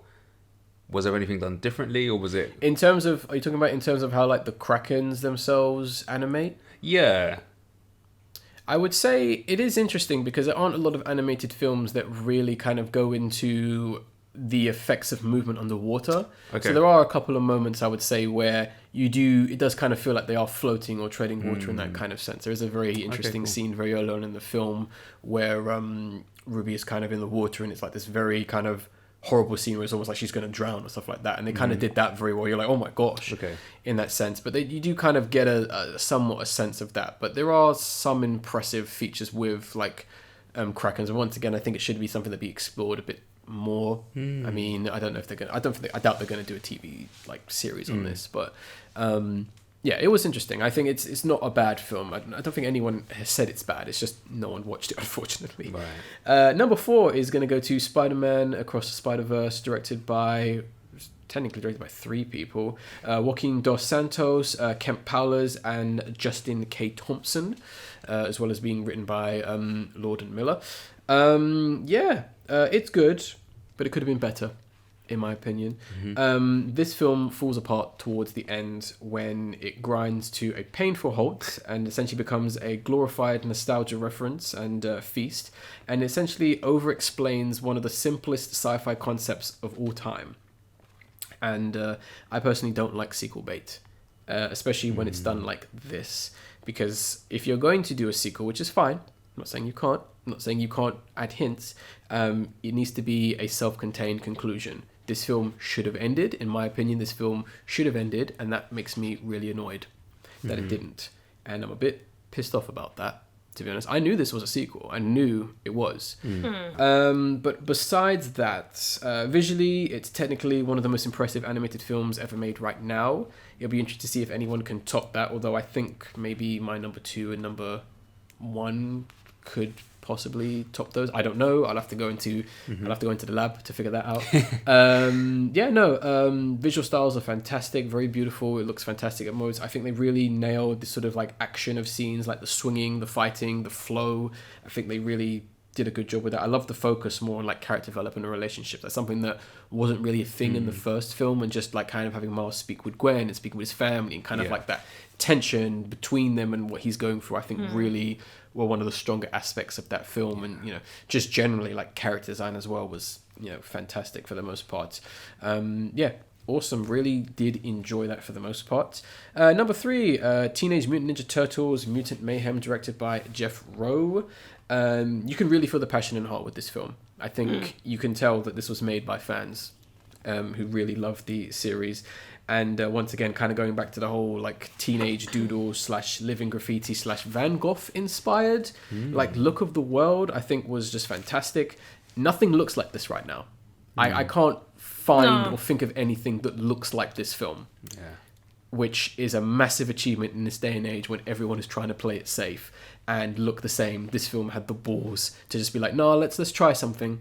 Let's try and do something different. Yeah. So I give them props for actually doing that, and Nickelodeon and Paramount for actually having the goal for that. Because I mean, when you really think about it, although it's a very beautiful film, it's also pretty ugly at the same time. Like when you look at it, it's like dark, it's kind of like decrepit, the backgrounds and the worlds are kind of like awful. It kind of looks almost like a hellscape to some extent. And I mean, it's interesting. I mean, but there's a nice charm to everything. It feels like very like nostalgic. The story I think is fine. April O'Neil I think was the worst character in the film, unfortunately. Like she did nothing and she had no development, which I think was a bit of a shame, because I think they were trying to kind of push her as like a new version of April, and that kind of didn't work. I really didn't like her character, and I'm not really looking forward to how she may develop in the TV series, which is a bit of a shame. Jackie Chan voicing Master Splinter, he stole the show. He was the best. Yeah. He was the best character in this film. He knew exactly what to do, and I think kind of going back to the book, I think Seth Rogen was talking about how like he was the funniest person to work with, because he was initially scared that Jackie Chan's presence in his comedy wasn't going to shine through voice acting, but it clearly did. Yeah, it actually did. In this film. Yeah, he definitely just goes to show how much of a legend he is at the end of the day. Supporting cast, I think, was fantastic. We had some really interesting people, like obviously Ice Cube voicing the main villain, which was great. But that was perfect casting. Yeah, it was actually. Everything I think was just spot on for the most part. Very out there, designs, redesigns. Everything was pretty ugly. I love how they handled all of the messages and themes for the most part. And there was a great sense of weight and speed to it. It wasn't too like slick and fast. You definitely felt every hit, every punch. It had, once again, weight. And that's something you need with Teenage Mutant Ninja Turtles. And I think they did a good job with that. I can't wait for the sequel, whatever they're going to do with that. But and of course, excuse me, I completely forgot one I forgot to talk about. Number 2, Talk to Me. Directed by Danny and Michael Pipolupu. I don't know how you say it, but basically they were YouTubers who did a lot of horror films on YouTube, and now they finally made a horror film. And this film piqued my interest because of that. Watch the film. This is some masterful supernatural horror in its simplest concept. Like, they nailed everything in this film, in my opinion. This film isn't afraid to tell you like it takes place in Australia, unlike some other films. And the context, and I think the fact that it does take place in Australia in our context kind of gives the film an even more otherworldly feel, because it's not visuals we're used to in some sense. I think every performance is fantastic, and I love the sort of like analogy they kind of have in this film. For those of you who don't know, this is a film where a bunch of characters have this embalmed severed hand. Okay. And when they touch it and they say, "Talk to me," they kind of get possessed by a spirit. Oh, okay. And it's kind of something that is almost, how the analogy they treat it is almost like an addiction or a drug. Like they almost can't get enough of it, pass it around the party, your turn, my turn, film it, put it on Instagram, that kind of stuff. Right, and they even question the legitimacy of like, is it real, and that kind of stuff. And I think it does have that grounding in modern reality, because if this was happening in real life, it would be all over TikTok. People would be all over this thing. And I think the film is really unsettling throughout. A lot of creepy visuals, a lot of creepy vibes, because you're never really sure what's going on when you kind of see it. Because even then, the film does a good job of kind of messing with you, because you're not too sure if what is happening is real. And the ending is perfect, in my opinion. Yes. Perfect. Although I am a bit disappointed that they are going to do a sequel. You are disappointed? Yes. Okay. They're doing a sequel. Right. Which I don't think they should do a sequel. I think they should move on. I'm even more disappointed this. because of what they're going to call the sequel. Oh, okay. The name is bad. Do you know what they're going to call the sequel? Talk to Me. Yeah, Talk to Me. Talk to me. Get it? Talk to me. With a 2 instead of the T. Oh, good lord. Hopefully that gets changed. Hopefully they're going to okay. do something different. But that's not going to take away from the fact that this is a really good film. I think anyone could, if they want to get creeped out, to watch. And number one, of course, is going to be Puss in Boots: The Last Wish, directed by Joel Crawford. Disney, take notes. This is how you make a film. At the end of the day, simply put, it's a film about a character having an identity crisis, realizing that they're not immortal and that it's always okay to ask for help. Good story, done. The film starts, it continues, it ends, everyone has a good time, no one's upset, no one's frustrated, no politics, no bullshit, done. That's how you do it. The animation is outstanding, buttery smooth, speedy on purpose. It's animated in both 2s and 3s, which basically means the frame rate is slower for certain scenes and then normal at certain other times, which is a great use of really emphasizing some of the fight scenes, which are fantastic. Characters are brilliantly performed, likable, especially Pedro, the therapy dog. He is amazing. Villains, all 3 of them /5. This film juggled that many villains and was still good. Yeah, no, Disney it's true, can't even handle one. Oof. And they just did it all. I mean, and the fact that they're all likable and fun and evil. In this day and age, we can actually have a film where villains are actually evil. Because Disney says, no, you can't. You can't have villains that are evil. Jack Horner is the definition of a villain you love to hate. And, the wolf. Fantastic. Meticulous attention to detail in every single scene of this film. It's a top tier film. This is essentially going to be the new standard for what I expect if you want to make a good film in terms of animation. The bar has been set, and it has been set very high. So you need to do a lot next year and from now on to impress me. This is what it takes to be a fantastic film. Recess. You're on. Boom. All right. So, in terms of honourable mentions, Yep. I am a horror guy. Yep. So, what a better way to start than with a horror? So, number one is a film called When Evil Lurks. Okay. And I actually came across it maybe a month and a half ago, so fairly recently. But it's an Argentinian horror, Okay. and 2 brothers unintentionally spread evil throughout the town that they live in. Oh. So quite a cool concept. With their Disney Plus subscription. Don't. Essentially, they find a man who has a demon inside of him. Okay. And this man is, quote, said to give birth to a demon or evil. Stupidly, they mess with him. And hence the spreading of chaos. Right. Reason why I like it, it's a horror done in an untypical way. Yeah. Okay. And it kind of reminded me of the film It Follows. I forget what year that came out, but Over 10 years ago, I know that much. over 10 years ago. But so in terms of, you don't necessarily see the evil that's kind of lurking or following people about. Okay. So that kind of creepy concept was great. It also had a bit of Don't Look Now vibes as well. So it was very creepy. I think very well executed in that respect. It's in my honourable mentions because I haven't finished it. I think I've got about half an hour left. I was just too tired. I should say real quick, one of the stipulations for this podcast is if you haven't finished something, whether you just didn't have the time, but at least you watched enough of it or experienced it, mainly with video games, or let's say something happened, it is allowed to be counted. So just so people know before they start going, remember the rules say. Continue, Recess. No, thanks for clarifying that. So I haven't finished it.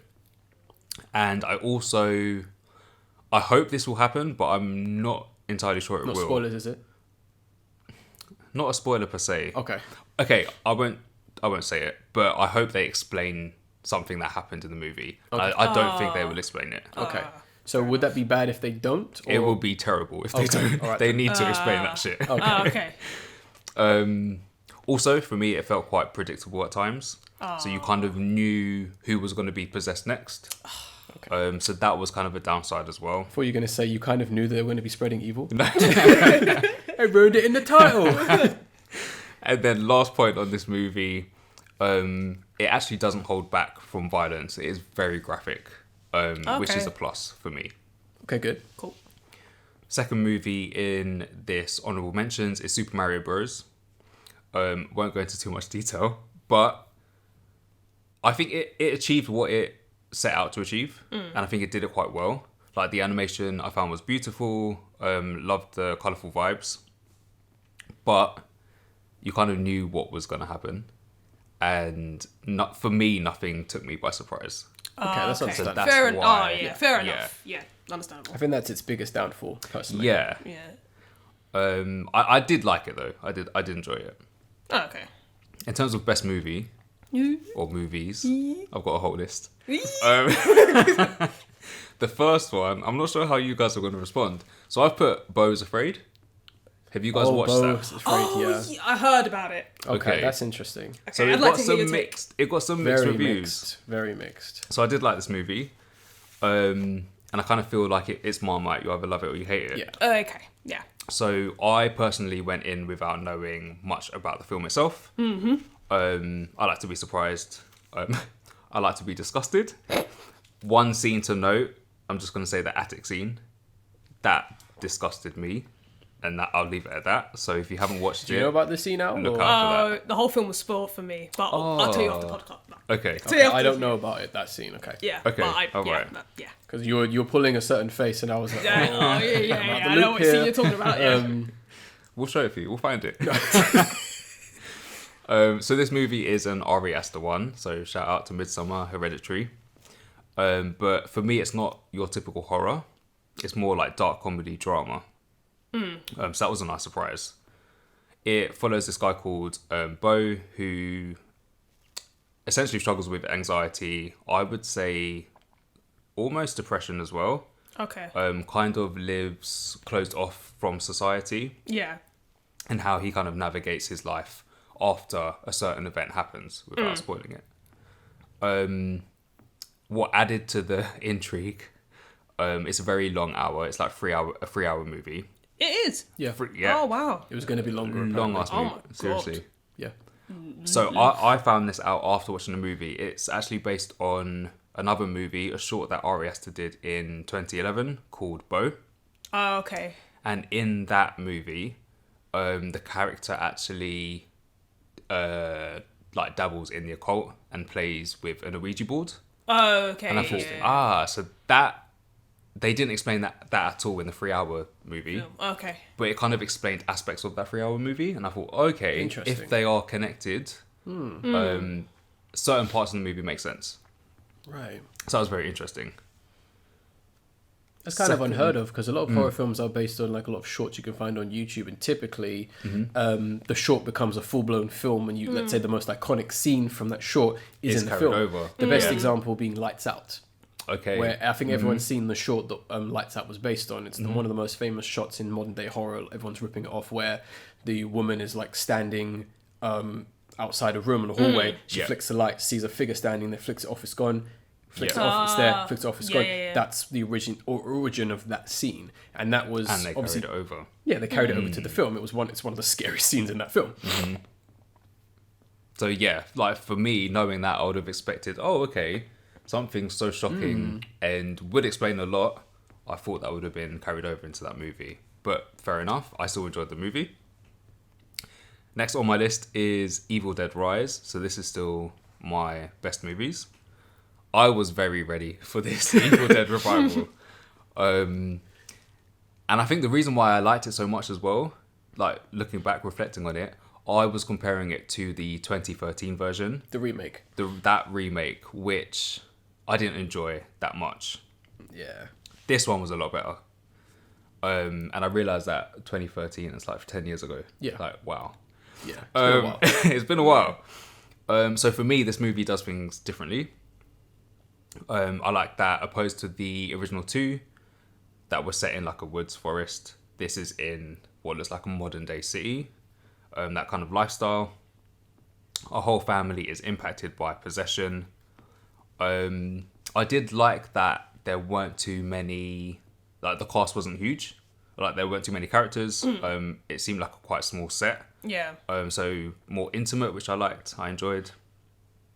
And then the movie alluded to the fact that there are going to be at least 2 more movies, which I loved. I mean, I'm ready. it's like a loose setup. Yeah. Without spoiling things. I highly doubt the next film is going to take place where this one ends. This is it. I don't think so.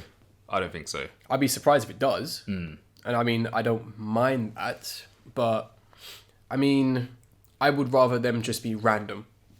Okay, like, not connected at all. Like the next, and that would still work. Yeah. Yeah, like the next one takes place in London police station. You know what I mean? Just random as hell. That'd be cool. That would be cool.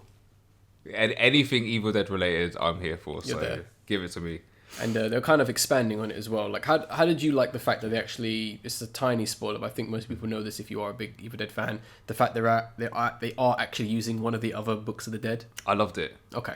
Because for me, that was fresh. That was new. It was like, okay, potentially whole new world. Like, obviously similar vibes, but that's a opportunity to take things to another level that we haven't seen before. And how does this book compare to the original Necronomicon in terms of its effects? Exactly. Yeah. Because it's interesting. That was a concept I did like, because I was very I was very interested when it was like, oh, it's not that one. Yeah. Because I was looking at it, I was like, oh, they fucked up the book, you know. Not when original at all. When I realized it was a different one, I was like, okay, this is fine. It's the same thing with Suspiria. Okay. With mentioning the other mothers. Yep. Yeah. So maybe setting up and that kind of stuff, or Gravity Falls. Or Gravity Falls. Right. Next movie on the list is Talk to Me. Yes. This scared the hell out of me. This film was banging. It went in. So I put it's a possession movie, but it's done differently. Oh yes. Kids were purposely requesting to be possessed for clout, basically. Because they would have like sit-in sessions, and they would be recording everything going on. Like on social media. Yeah. It wasn't gimmicky. It was done very well. Oh, good. I love that. I love the makeup. I love the character designs that were amazing, and I really like the fact that you didn't actually see much of like the ghosts or the dead people. Oh, okay. So a lot of it was like set up, build up in your mind, kind of thing, Or in someone else's mind. or in someone else's mind, and that definitely stayed with me. Last point on this. Second movie was confirmed shortly after the release of the first one. So I'm actually hoping that it will speak more about the origin of the hand that was used, I don't want or it to do potentially go into where the other hand is. Any of those, I'm sold. I mean, we can probably talk about this a little bit more at the end of the podcast now that you mentioned the other hand. But I don't want them to explain the hand.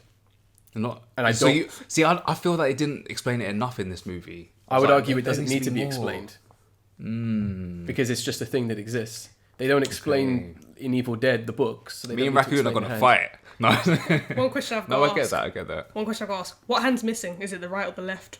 Oh, so it's the left hand, I think, Oh, okay.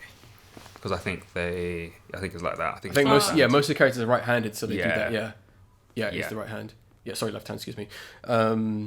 Okay, yeah, we're gonna have an argument about this after. I'm ready. My best list is actually quite long. Right, there's only 10. Past Lives. You guys heard of that? No. No. I Again, haven't this heard was a of creeper. This I don't know how I found out about it, but I was like, okay, I'll give it a go. So for me, one of the standout movies of the year. It's a drama and a romance, and I don't typically go for romance. So for me, it was surprisingly good. Okay. It kind of navigates through the lives of like two childhood friends who grew up in South Korea. They then become separated. One moves to, I think, Canada first and then New York. And then eventually they find each other on socials and start talking again. Throughout the movie, it's very much like will they, won't they? And I actually don't know what was done so well.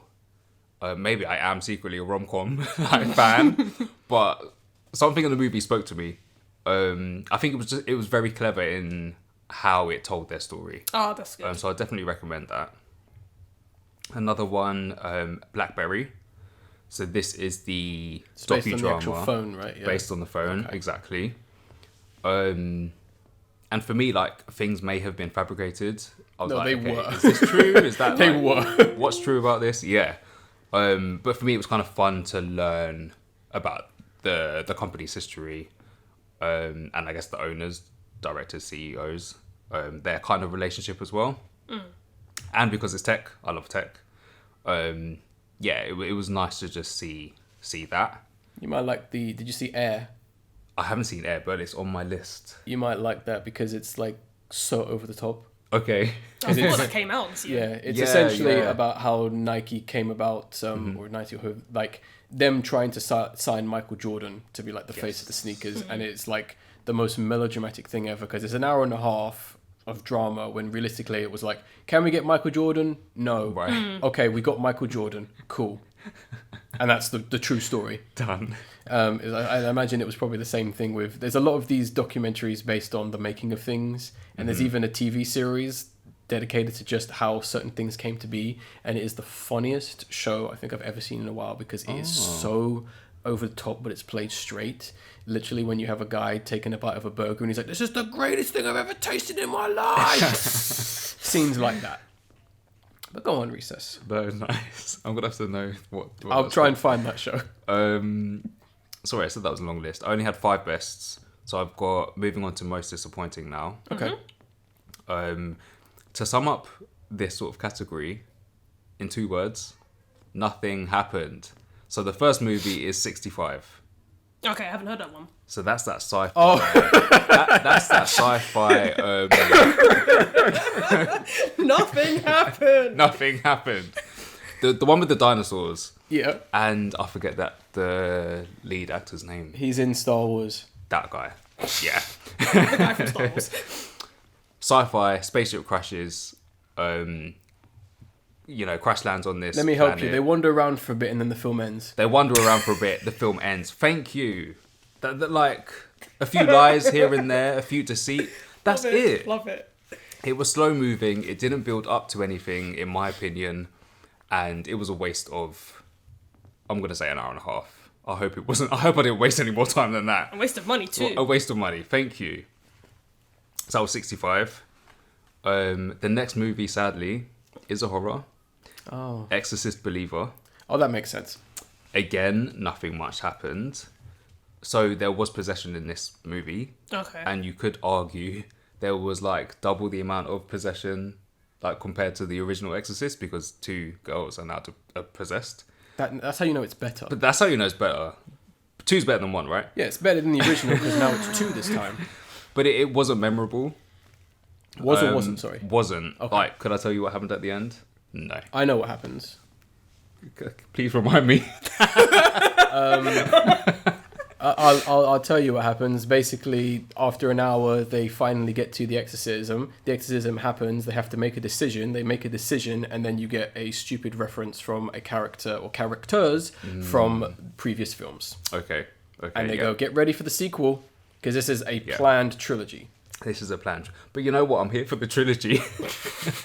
Like... What's funny as well, I was funny enough doing research on this the last night, and the guy who directed this, he also directed the newer Halloween trilogy. Right. He was, I can't remember his name, he was also director of the Hangover films. Okay. And he was originally going to direct all 3 Exorcist films, much like he did with all Halloween films. Now he's not.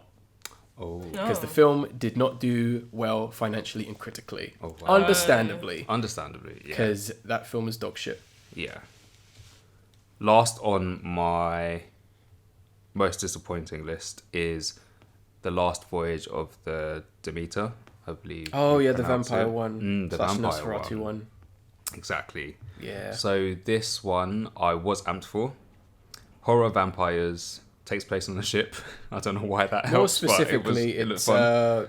somewhat of an adaptation of Bram Stoker's Dracula, kind of telling the story of what happened to the crew that was taking Dracula's coffin to London. Yes. Because when in the original novel, it comes back, the whole crew is gone, except for this one coffin. Right. So it kind of explains what happens there. Not something that needs to be explained, in my opinion.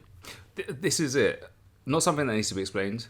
But then when I found out about it, it was like, okay, this potentially could be quite impactful. What they should have done is they should have taken the Abraham Lincoln Vampire Hunter route with it. Oh yeah, That's what I they should have enjoyed that done. movie. That's a good film.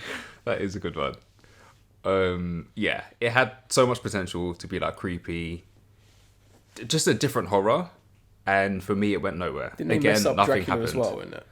His design wise. Oh, design wise, yeah. Yeah, they did. Design wise, yeah. Like, I think I don't think no one's going to watch it. I think they both did understand and didn't understand the concept of demon. Okay, yeah. Yeah. Yeah, it wasn't great. You can miss that one. Watch Francis Ford Coppola's Bram Stoker's Dracula. It's much better. Yes, and that is me done for films. So now we're moving on to music, and I believe it's going to be me doing the music section. And relaying back to the beginning of the podcast, when writing it, I kind of got to the point where I was going to do music, and then I got my ear infection. So I wasn't really able to really listen back to all the music I've enjoyed over the year. So I can't, nor am I going to accurately talk about any of these albums because I wouldn't be saying anything correctly for the most part. So I am unfortunately just going to list off everything with very high recommendations for the most part. But I'm sorry if that's a bit of a disappointment, but it's literally my hands are tied in this situation. So I will give more than just a mention. I will try and at least talk about said things as much as I can. Apologies once again. So I'm going to start with albums, and I'm going to talk about my favorite albums this year. I've just got 5 I really, really enjoyed. Number 5 is going to go to Snooper. Yeah, Snooper. Yeah, Snooper with Super Snooper. This is, I think, a UK very classic punk band. Very short songs, very just fast-paced, silly, like very classic feeling, like British punk. I'd highly recommend giving them a listen. Very underrated. To say more people aren't really talking about the artists as they are. Number 5 is going to go to Mick Jenkins with The Patience. Once again, another very underrated rapper. He's been around for a while, and I've liked a lot of his music, and I think this is probably one of his best albums. He is definitely coming at this on this album very introspectively, kind of talking about how he has developed as a person, as a musician, and I really love just him kind of he's almost completely deep in thought throughout most of this album, which I really liked. I do like one line on the song Show and Tell, which also features Freddie Gibbs on this, where he literally talks about how a lot of people are treating this life or their life as if it's like Grand Theft Auto in a lot of regards. Which one? No. I think 5, but who knows? And he's kind of literally just kind of saying like, I've, changed. If you're telling me you're changed, you need to, show me, tell me, because I've moved on. You ain't. And I do love a lot of these themes. Just it feels very grown up without sounding like too simple, which I really liked. And I do like that. Even the album cover is very reflective of kind of like his emotional state, maybe on this album right now, which I really loved. Probably the strangest album title is number 3. It's going to be for George Clayton with Ooh Rap I Ya. I don't know how this guy does it. His music sounds like it was released in 1986. I like all the 90s. He has this really cool, just heavy distortion, synth, nostalgic vibe to it. It just sounds like it came out in the 90s. It's so perfect, and it's just very chill, kind of almost like a beach kind of vibe. You could definitely smoke something to it, that kind of element. But I really love just the production. Fantastic. How he did it, awesome. Number 2, the long-awaited first debut album from Pink Panthers with Heaven Knows. If you like UK music from 1990 to 2003, you're going to love this album because it is drenched in old school production and sounds. It once again sounds very nostalgic. And Pink Panthers, very heavenly voice. She is fantastic. Every song slaps on this album. It is a real joy. I just love everything about this album. Nice short listen as well, so I highly recommend listening to her. She deserves all the success she's received so far. And number 1 is of course going to JPEG Mafia and Danny Brown with Scaring the Hose. Definitely the loudest album I heard this year. Both 2 of my favorite rappers actually on one album, so this is like a dream come true. And they're essentially just scaring the hose for the most part, just really kind of putting them in their place for the most part, and kind of being very introspective, kind of explaining why they're the best, why you're shit. And we've got some really fantastic, just off the wall, just bizarre, loud production from JPEG Murphy. Of course, if you've ever heard his stuff, I'd highly recommend giving it a listen, because you ain't heard nothing like it, especially if you only listen to Drake. But in particular, I'm still just surprised by the song Kingdom Hearts Key, which actually samples the opening song from the anime Escaflowne. Oh. Yeah. Didn't know that. With just heavy beats and reverb. And it is that, if you've never heard that opening, listen to it, because it's beautiful and it's amazing. And to hear these two very loud rappers just shouting and screaming over it, but it still kind of have that beautifulness. I'm not going to sing any of it because I'll destroy it, but it's oh my gosh, too good. EPs, I actually liked EPs more than albums this year, and I've got 3. Yes, I've got 3 to talk about. Now, this is a technicality, my number 3, and that is going to be Tyler, the Creator, with Call Me If You Get Lost, the Estate Sale. This is the extension to his album that came out last year with more songs, B-sides, and a bit more of a fitting kind of end to the album to some extent, kind of concluding it as Tyler moves into the next phase of his career or identity, or whatever you want to call it. Really loved a lot of these songs. It was nice to hear the song, I think it was Boyfriend or / Girlfriend kind of appear on this. It was a song that was cut. I kind of understand why it was cut. It's a little bit more of a dancey track. You get obviously songs like, I'm just double checking my notes real quick, because I can't remember if I put something there.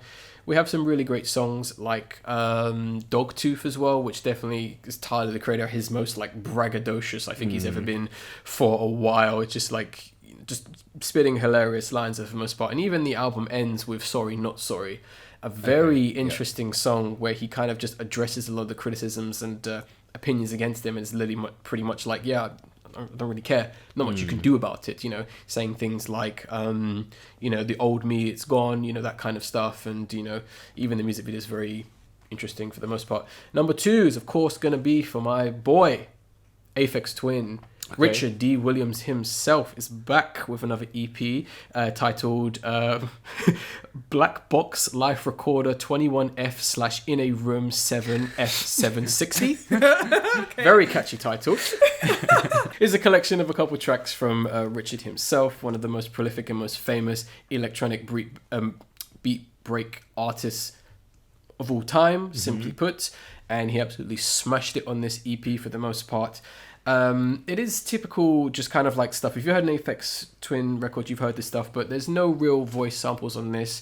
I really do love the sort of each song kind of goes through the emotions, and it kind of does feel like he is in a slightly more introspective sense. There's one song in particular that's very soft, one of the quieter songs he's made. This is very soft, like synth, and it's almost like sad. It was kind of legitimately does make me feel sad when I hear this song, but I kind of like it. And it's very rare that a song that has no that has no vocals actually kind of gets me feeling like that. But then there's other songs where they're super hype or super methodic, and I'm just like, this is interesting. And this is coming from a guy who's been at it for about 30 years now. He's in his 50s, and he's still making some of the best and most interesting music out there with some of the creepiest visuals there are. Yes. But the only thing that could inch this album out, because these two EPs are basically neck and neck. The only reason Aphex Twin is at number 2 is because my number 1 is just slightly more interesting and original. Not to say that Aphex isn't. And that is going to be the surprise collaboration between Turnstile and Bad Bad Not Good with New Heart Design. Now, this is essentially jazz fusion, Bad Not Good, doing instrumentals of punk / rock band Turnstile's music. So they basically took 3 songs from their last album and basically kind of gave them a whole new vibe and sound. And it sounds fucking amazing. Like 3 tracks, just 10 minutes, and it is awesome. It starts quite slowly with this nice just like kind of piano chord, flute chord on the first track, and then it gets into something a little bit more hype and upbeat for the second track with a nice guest vocalist appearance from Rex County Orange. I can't remember the guy's name. I'm forgetting his name. And then the final track, which I know is called Underwater, which is just like the most hype thing ever. The keyboards and the guitars, everything else on that track. We're going to listen to it after this podcast. It's so good. Fantastic stuff. I need the vinyl. If you have the vinyl, let me know. Music videos. I've just got 5. To check that for a sec. The first one is going to be for Dorian Electra with Freak Mode. I love Dorian Electra. She's a fantastic electronic artist. She looks like she should be in JoJo's Bizarre Adventure. And Freak Mode is a fantastic video where she is essentially just talking about just going all out there, the party scene. And it's one of the most eclectic, just insanely edited music videos that really kind of emphasizes that sort of like party vibe where just everyone is just going nuts and crazy. And I love it. The editing is fantastic on this. Number 4 is going to go to Chemical Brothers with Live Again. Kind of a creepy music video where we essentially see a girl wake up in a trailer. She gets out, dances, goes back to the trailer, presumably dies, gets back up, dances, goes back to the trailer, dies, gets up, out of the trailer, dies, and a weird cycle. Something odd is going on in this music video, but the dancer herself, I did get her name, but she's fantastic, and I'm sure she is credited in the music video. She's both does like performative like ballerina like dancing, and I think she's almost like a contortionist. So she does like some really odd movements, almost kind of conveying the idea that she's dead or like some kind of living body. It's really weird, but really well done at the same time. Number 3, talking about my boy Mick Jenkins once again with a Smoke Break Dance. Very interesting song once again, kind of going back to that very kind of in thought kind of vibe. Very interesting videos, very cinematic shot, a lot of very just weird visuals that are very interesting. We see like Mick Jenkins himself just kind of rapping on the back of a truck as like cars are going by. We see, I can't remember the rapper's name, I'm not sure if it is actually him in the music video, but his whole verse is done while he has a plastic bag over his head, hands on his back, while people are filming him. Okay. And the music video even ends with another guy choking another guy out. Wow. As it then pans to other people filming another guy doing a little dance. Wow. It's a music video that's certainly out there. Yes, definitely. Number 2 is going to go to Tyler, the Creator, with Wolf Talk. It's very hard to pick one music video with Tyler, the Creator, but I just love the tone and the style and the aesthetic with this one. Also, we get to see A$AP Rocky in this, just kind of in his large suit.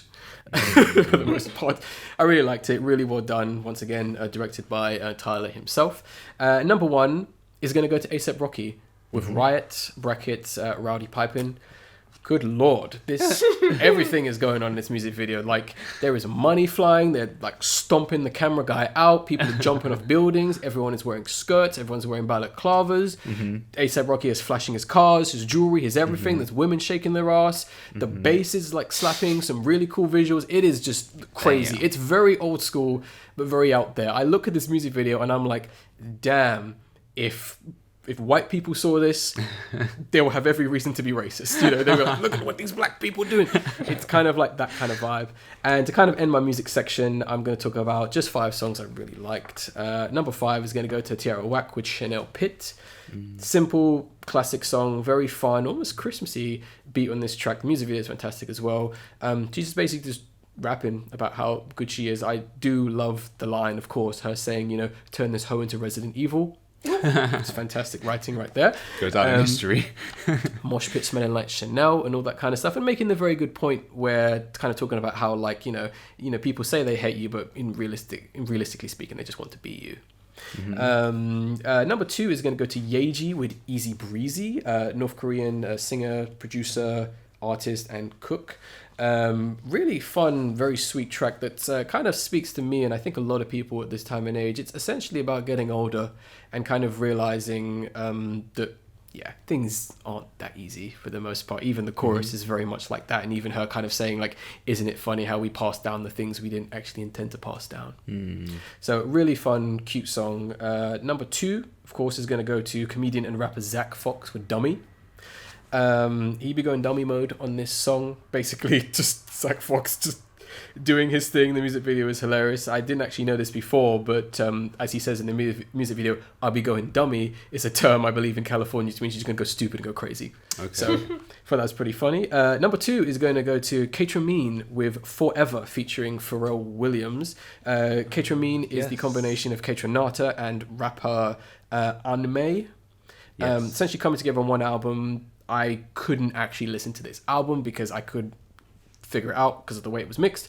Really great track, simple, fantastic, just smooth, great. And number 1, of course, has to go to another surprise collaboration. A lot of really good, off the wall. Did not expect these 2 artists to get together, but I'm kind of glad they did. Thundercat and Tame Impala with No More Lies. a brilliant song about how sometimes a relationship is kind of coming to the end or things are not quite working out. And these two people have been asking for these two to work together for a while, and they finally did. And I'm glad they did because it's a really great song. If you have the vinyl, please let me know. Recess, I believe you have music. Yes. So I've got best albums. Oh yeah. We've got Jungle with Volcano. Yep. So as always with Jungle, you can expect, some very good dance tracks. Yes. And I actually went with Raccoon to see their album film. Yes, we did. I think it was at the Everyman Cinema. I think it was them who hosted. But it was their open cinema. Yeah. This year. And in terms of the album, I do feel like it flowed very well. Which actually also worked as a movie. I feel that the movie itself was a cut and paste of all of the music videos that they have for the album, but altogether it still worked.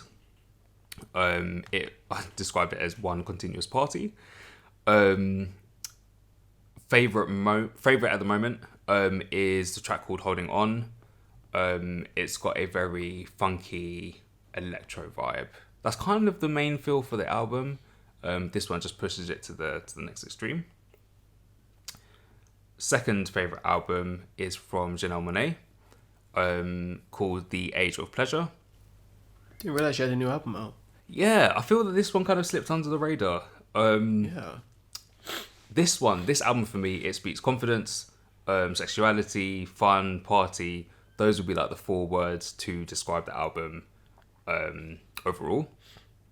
I feel it's very different to her other albums as well, which is great. We like growth.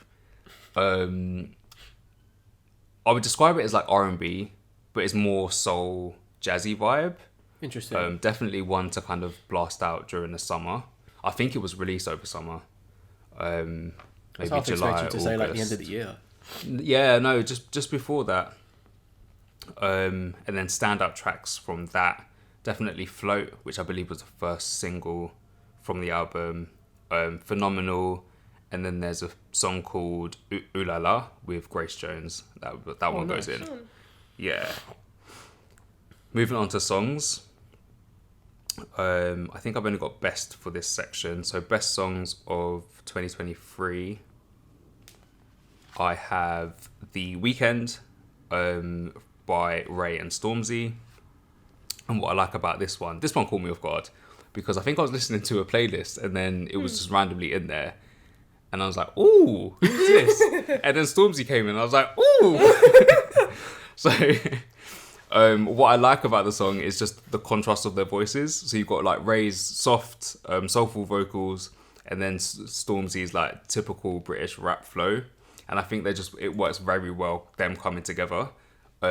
Especially where I guess they're harmonizing, Ray's also vocalizing over Stormzy's bars as well. So I love that. Second song is very different. It's called Adore You by Fred again, and apologies for the pronunciation, Obonjaya. So for me, I would describe it as very happy-go-lucky. The song itself feels like spring, summer. It's a dance track, so it's bouncy, light and fun. Third on the list is Water by Tyler. This one, I can't help myself. It comes on, I need to dance. It's almost Afro beats, but not as hard. It's a soft Afro beats, which I like. I don't know what it is about it. Very simple song, very simple lyrics. Even the way it's sung as well, it's kind of effortless, but it just something about it works so well. Fourth song, another dance one. There's a theme. This one is house though, so slightly different. It's called Fantasies by Keys and Crates and Sierra. So as I said, it's house. It's almost a mix of house and electro, to be fair, but not something I expected to hear this year because it's got parts of it is very old school house, but it also parts of it feels very current. Okay. So that was lovely. Fifth best film song of the year is Me and You by Thames. So for me, Thames has done it again. Again, very simple, very kind of relaxed, a nice, like, smooth flow to it. And another one that just, like, gets your hip shaking. So that's my 5 best songs for 2023. Cool. Is that it for music? And that's it for music, yeah. All right. So I think we're on to the next section. I believe it's Al. You have things for TV, or is it me next? Oh no, I do have things for TV. You do have yes, TV. sorry, I Okay. do. All right. So let's hear your list for television. So I'd like to start off this section with animation. So my I would say it would probably best of series. I haven't got any disappointing. Is Castlevania Nocturnal. Essentially, again, doesn't really follow from the 4 previous series. It's like more of a spin-off. So it takes place with Richter Belmont, and essentially it starts off with him and his mom facing off against a vampire who is seeking revenge, and unfortunately Richter loses his mom to the vampire, and it basically takes place, so it skips to 10 years later of him growing up. And a woman takes him in and with her daughter, and they live together. And essentially they have to, so it's now in, I think it's France or somewhere set around there. And basically it's like vampires, and almost like the priests there have like a little bit of a cult going on, and they are making things called night creatures, and essentially killing people off and turn them into night creatures as becoming like servants, and essentially they have to basically destroy the villains basically. Overall, the pacing of this series, I found it to be quite boring in comparison to the previous series. I felt like Richter as a protagonist, I found him to be quite boring. It's just, I just felt like it was boring, but the ending though, woo, I was just like, yeah, I'm ready for season 2. I am so ready. I was just like, damn. But I would say it's great. Like, I'm glad that there is still going to continue. I thought like this spin-off series was going to only have 1 series, so I was not expecting it to be like a sequel, like there to be a sequel next. So I'm really happy to see what season 2 has to offer.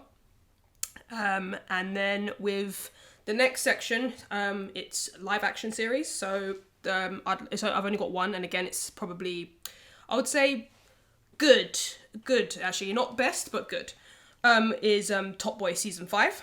I did enjoy the series. I felt like it was great in terms of like where the direction went, because they had to conclude at some point. So I felt like there was a lot of characters that didn't, like, there was one character that I kind of got annoyed with what they did with her. And like, I was thinking, why did they really have to do that to her? Like, come on.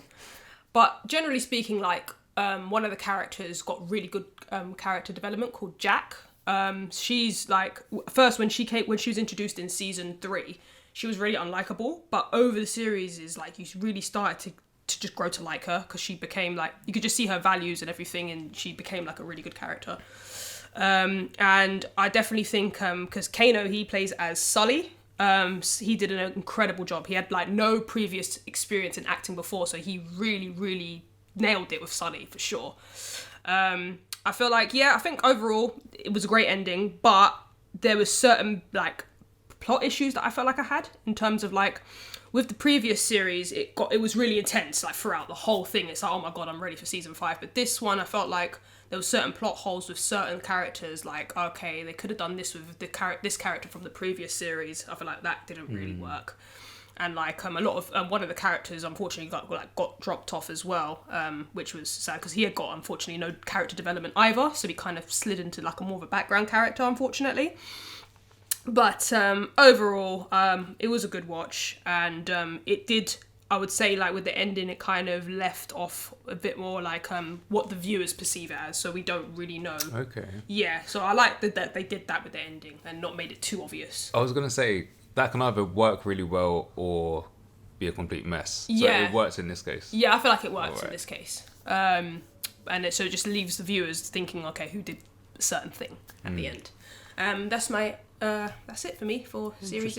Just 2 from you. Just 2. I've got 3 over the course of a few sections, so I'm going to start with my honourable mentions. And my first one, or everything, just 2 are in the anime and animated section. My honourable mentions for that is going to be Star Wars Vision Season 2. Now, I previously caught up with the series. I thought it was an interesting idea. Different directors, studios, minds, visions, kind of doing their own Star Wars like short or story. And in terms of animation, I think everyone brought their A game with this one. As it is an anthology series, it's multiple stories, so I'm not going to spoil every single story. I'll kind of just mention some of them. Some are better than others for the most part.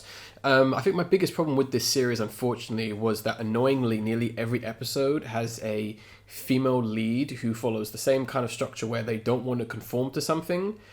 And it feels like a very forced rule that Disney imposed on these directors, which kind of misses the point of an anthology and everyone kind of telling a different story if everyone is telling a story involving a female character who doesn't want to do something by a man who is usually white.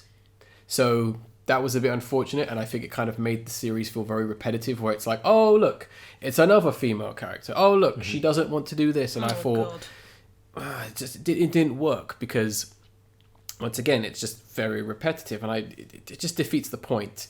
I think the episode The Pit was boring and preachy as hell. The best episode was Screech's Reach, which was done by Cartoon Saloon, who did, I'm forgetting the name, like Wolfwalkers and My Father's Dragon, so it was really nice to see a Scottish studio do have their hand at Star Wars, and they did a really good job with that, as well as Anyu's Story by Triggerfish Studio is a close second. But I think nearly everyone brought something new to the franchise for the most part, whether it was like a sort of species or a culture or like the planet, the world they inhabit, or certain rules with this lore or whatever. Felt very similar to some in some regards, but it was always different. I think there was a wonderful variation of animation. So, for example, Triggerfish Studio, they kind of have almost like a felt, like toys moving kind of look. Going back to Cartoon Saloon, they have their very classic, almost pencil drawn, looks like it's some kind of tapestry kind of like design. Nice. There's some great and believable, like, fleshed out worlds for the most part, and I think one of my favorite aspects about this series, which should hopefully get a lot of people who do like Star Wars and maybe not so much interested in it, is I love the aspect of how the series kind of talks and kind of like shows the many different ways that the Sith try to successfully and, successfully are able to indoctrinate people into the dark side. I thought that was very interesting to actually see their methodology, how they do it, the kind of tricks, methods, and like ways in which they do it throughout. Like, I'm not going to go into the timeline of when this series is happening because that's boring, but I thought that was an interesting approach for this season to take, if that was something that on a in a sense that something that something that Disney really wanted more of, which I think that was a good idea. My favorite TV show animated of the year was, of course, Unicorn Warriors Eternal. Yes. Actually love this series. The concept is brilliant. It essentially revolves around a group of heroes who have existed throughout all of time, essentially existing to fight and destroy the evil that plagues the world. And once the evil is defeated, they kind of go back within this, without spoiling too much, they kind of rest until the evil comes back, and then they kind of take on the body of another person to fight evil once again. So, awesome concept. And the story takes like so many very interesting paths and turns, as it becomes like more than just what I've just explained, or, bad guys beats the good guys, that kind of sense. It kind of touches upon themes of mortality, identity, and like forced change, because we do see very early on in the beginning that Emma, who becomes Melinda, the witch character who uses magic, she's literally about to get married, and she is forced to become one of the Warriors of Eternal, which causes a very interesting situation between them, or an interesting love triangle, which is done actually really well, where Edred, who is he's like an elf character, he's another one of the warriors, he is in love with Melinda, who is the sorceress, but Emma is still kind of there. She's still conscious. It's not Melinda anymore. They're still both there. And Winston, her partner, is like, he's still there. That's her fiance. So both personalities within Emma/Melinda are kind of like fighting for dominancy, while both these male characters are like, well, that's my lover. Like, they're both there. So it's really interesting, and it's kind of compelling, because you're like, okay, now what's going to happen? Like, it's an interesting way they handled it, and I'm kind of glad they kind of went down that route. The only negative I have towards the series, it does feel a bit rushed in places, but not in a super bad way. It honestly just feels like we're missing like an establishing scene, or like a few seconds got cut that would have, of just characters maybe saying, right, let's go here. Yeah. Yeah. You know, that kind of sense. Because there is one moment where an interesting story point ends and it's just like, we're here now. Yeah. Oh, And right. it's like, okay, what we didn't mention, granted, it's nothing too important, but I think that would have helped if we just went, right, now we need to go here. Yeah. You know, I think a scene like that would have really helped. The villain is wonderfully cryptic, simply called the Evil. I can't say any more than that. They affect the story in very interesting ways, and I love the steampunk England Victorian inspired world. Good attention to detail, very very detailed like backgrounds, and that the animation was smooth throughout, especially when it comes to like the fight scenes and the chase scenes. I think they did a really good job with that. One thing that caught me off guard big time was the character designs. They're like playful and inspired by European comics. So you can trace back almost every single character in this series or main character to a European like early like 20s to 50s animated character. Yes, like literally almost every single character. So I think of the Avengers of Tintin, Asterix, and other ones. I mean, for example, Emma's design is basically Betty Boo. Yeah. That's like, I don't think a lot of people realize that it's basically Betty Boo. Like same head, Nice. same hair, same lips, and she's the only character that looks like that. So it was a clear stylistic choice and a clear reference to Genndy Tartakovsky's, I guess, love of that kind of animation / illustration. I really hope the series gets a second season. It's not confirmed yet, unfortunately. Oh, wow. Okay. But the ending and kind of how they will set up a potential continuation has a lot of very creative potential, which has a lot of people extremely excited.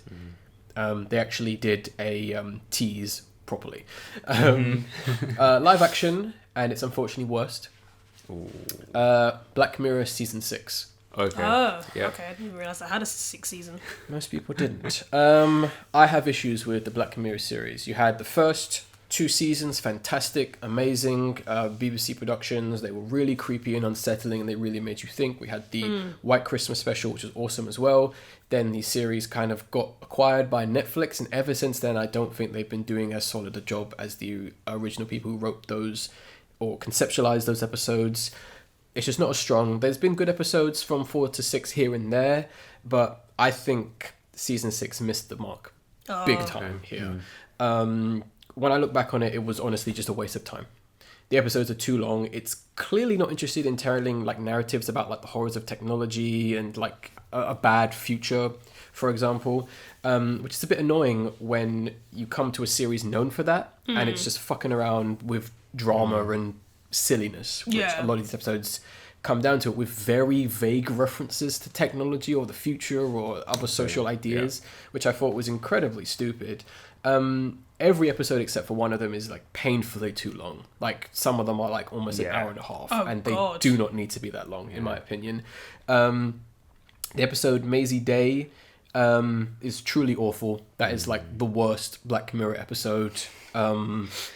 It attempts to play with your expectations, and it's both laughable and confusing, and the ending makes no sense and is shockingly bad.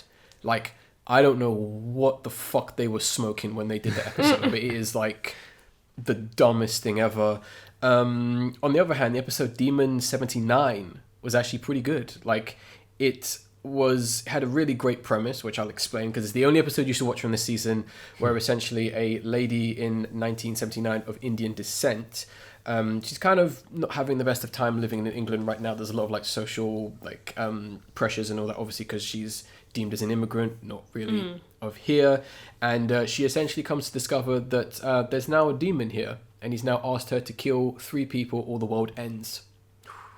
And I won't say any more than that, but it is a very good episode.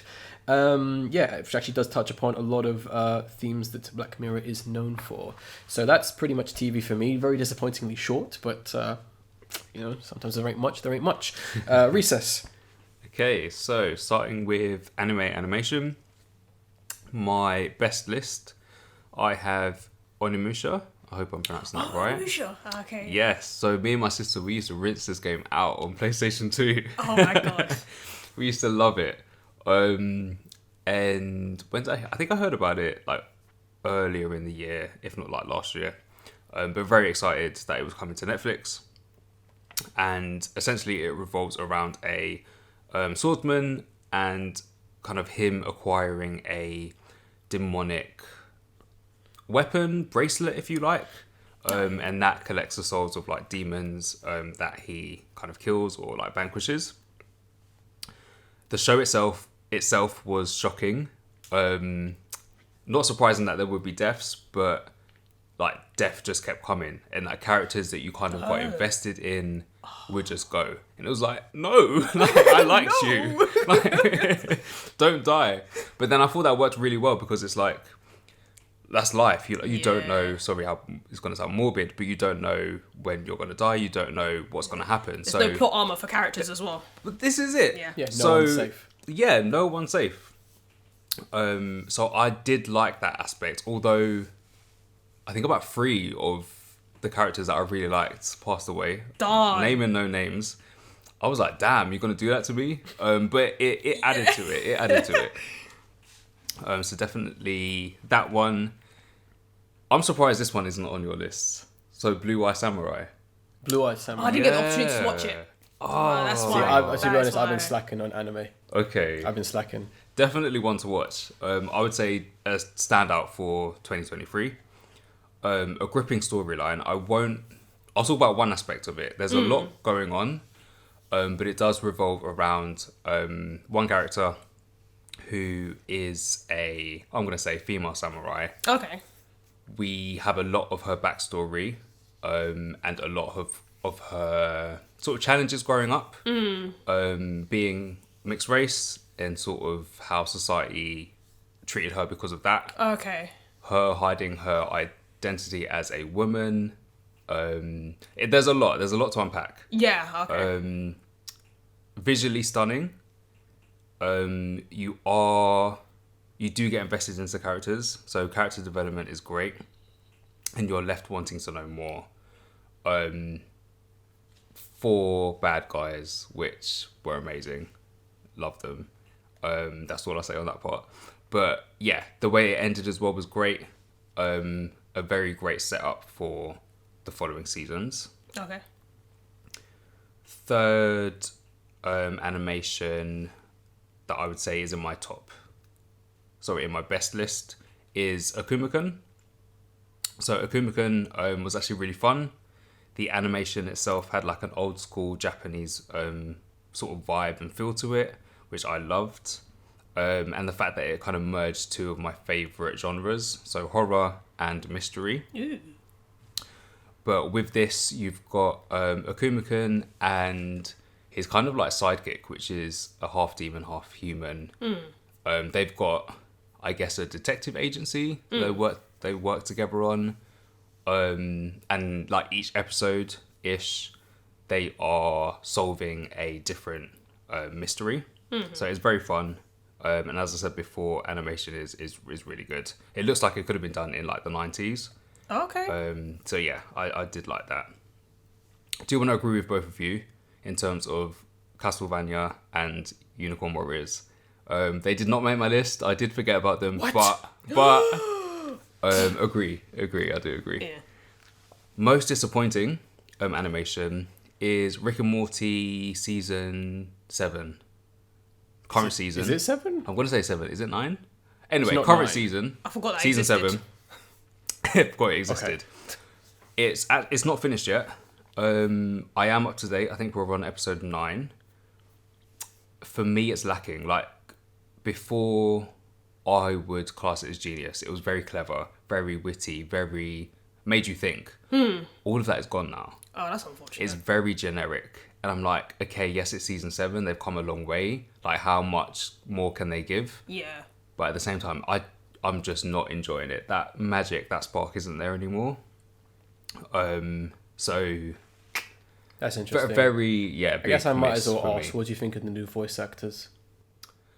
To be honest, I didn't notice. Okay, that's good then. I didn't notice. Okay.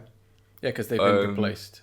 I know that there was a lot of controversy. There is a lot of controversy, so I don't know if that's affecting the writing process of this series. This is it. We don't know necessarily, because apparently the person who was causing issues with it, he wasn't really working on the show from season 4 onward. So we can't necessarily say that the season is now bad because of him, because his input was very minimal from about season 4, but there have been good episodes in season 4, 5, and 6. Exactly. So Exactly. it's interesting for you to mention that. So in terms of the voice actors, that's not something I picked up on. And I will take note of that, like, going forward. Yeah, good point. I've got some live actions. All right. So honourable mentions, we've got The Changeling.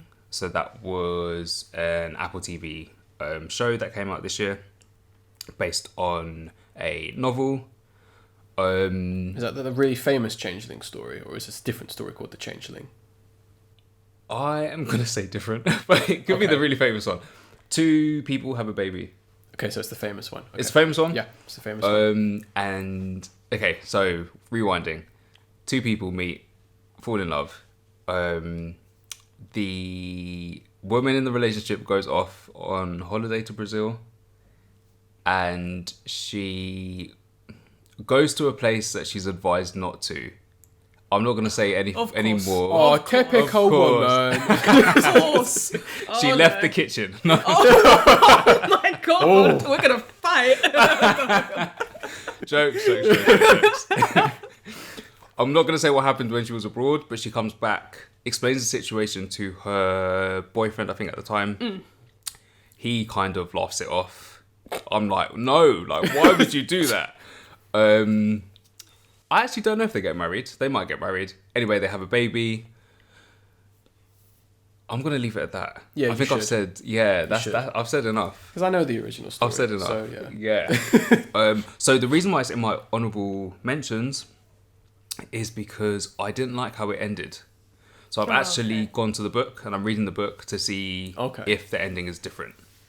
I thought it felt a bit rushed and wasn't very well explained. So I'm not sure if that was like purposeful for them to do more seasons or if that's actually ending. Really? Yeah. No, that's a 1 season, 1 and done kind of story. 1 and done. Yes. This is what I thought, but then I thought the way it ended, it just didn't make sense. So yeah, I'll let you know when I finish the book. Okay, yeah, all right. 2 more things, and I actually haven't watched much of the first one. So I've only seen episode 1 of Gen V or Gen 5, however we're calling it. Yeah. It's God, what was this a spin-off of? Oh The my Boys. God. The Boys. There we go. Sorry, mind blank.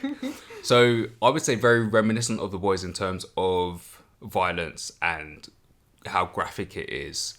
So that I loved. Going off of 1 episode, I will stick with it. I think it has potential. Second, honourable mentions is Monarchy.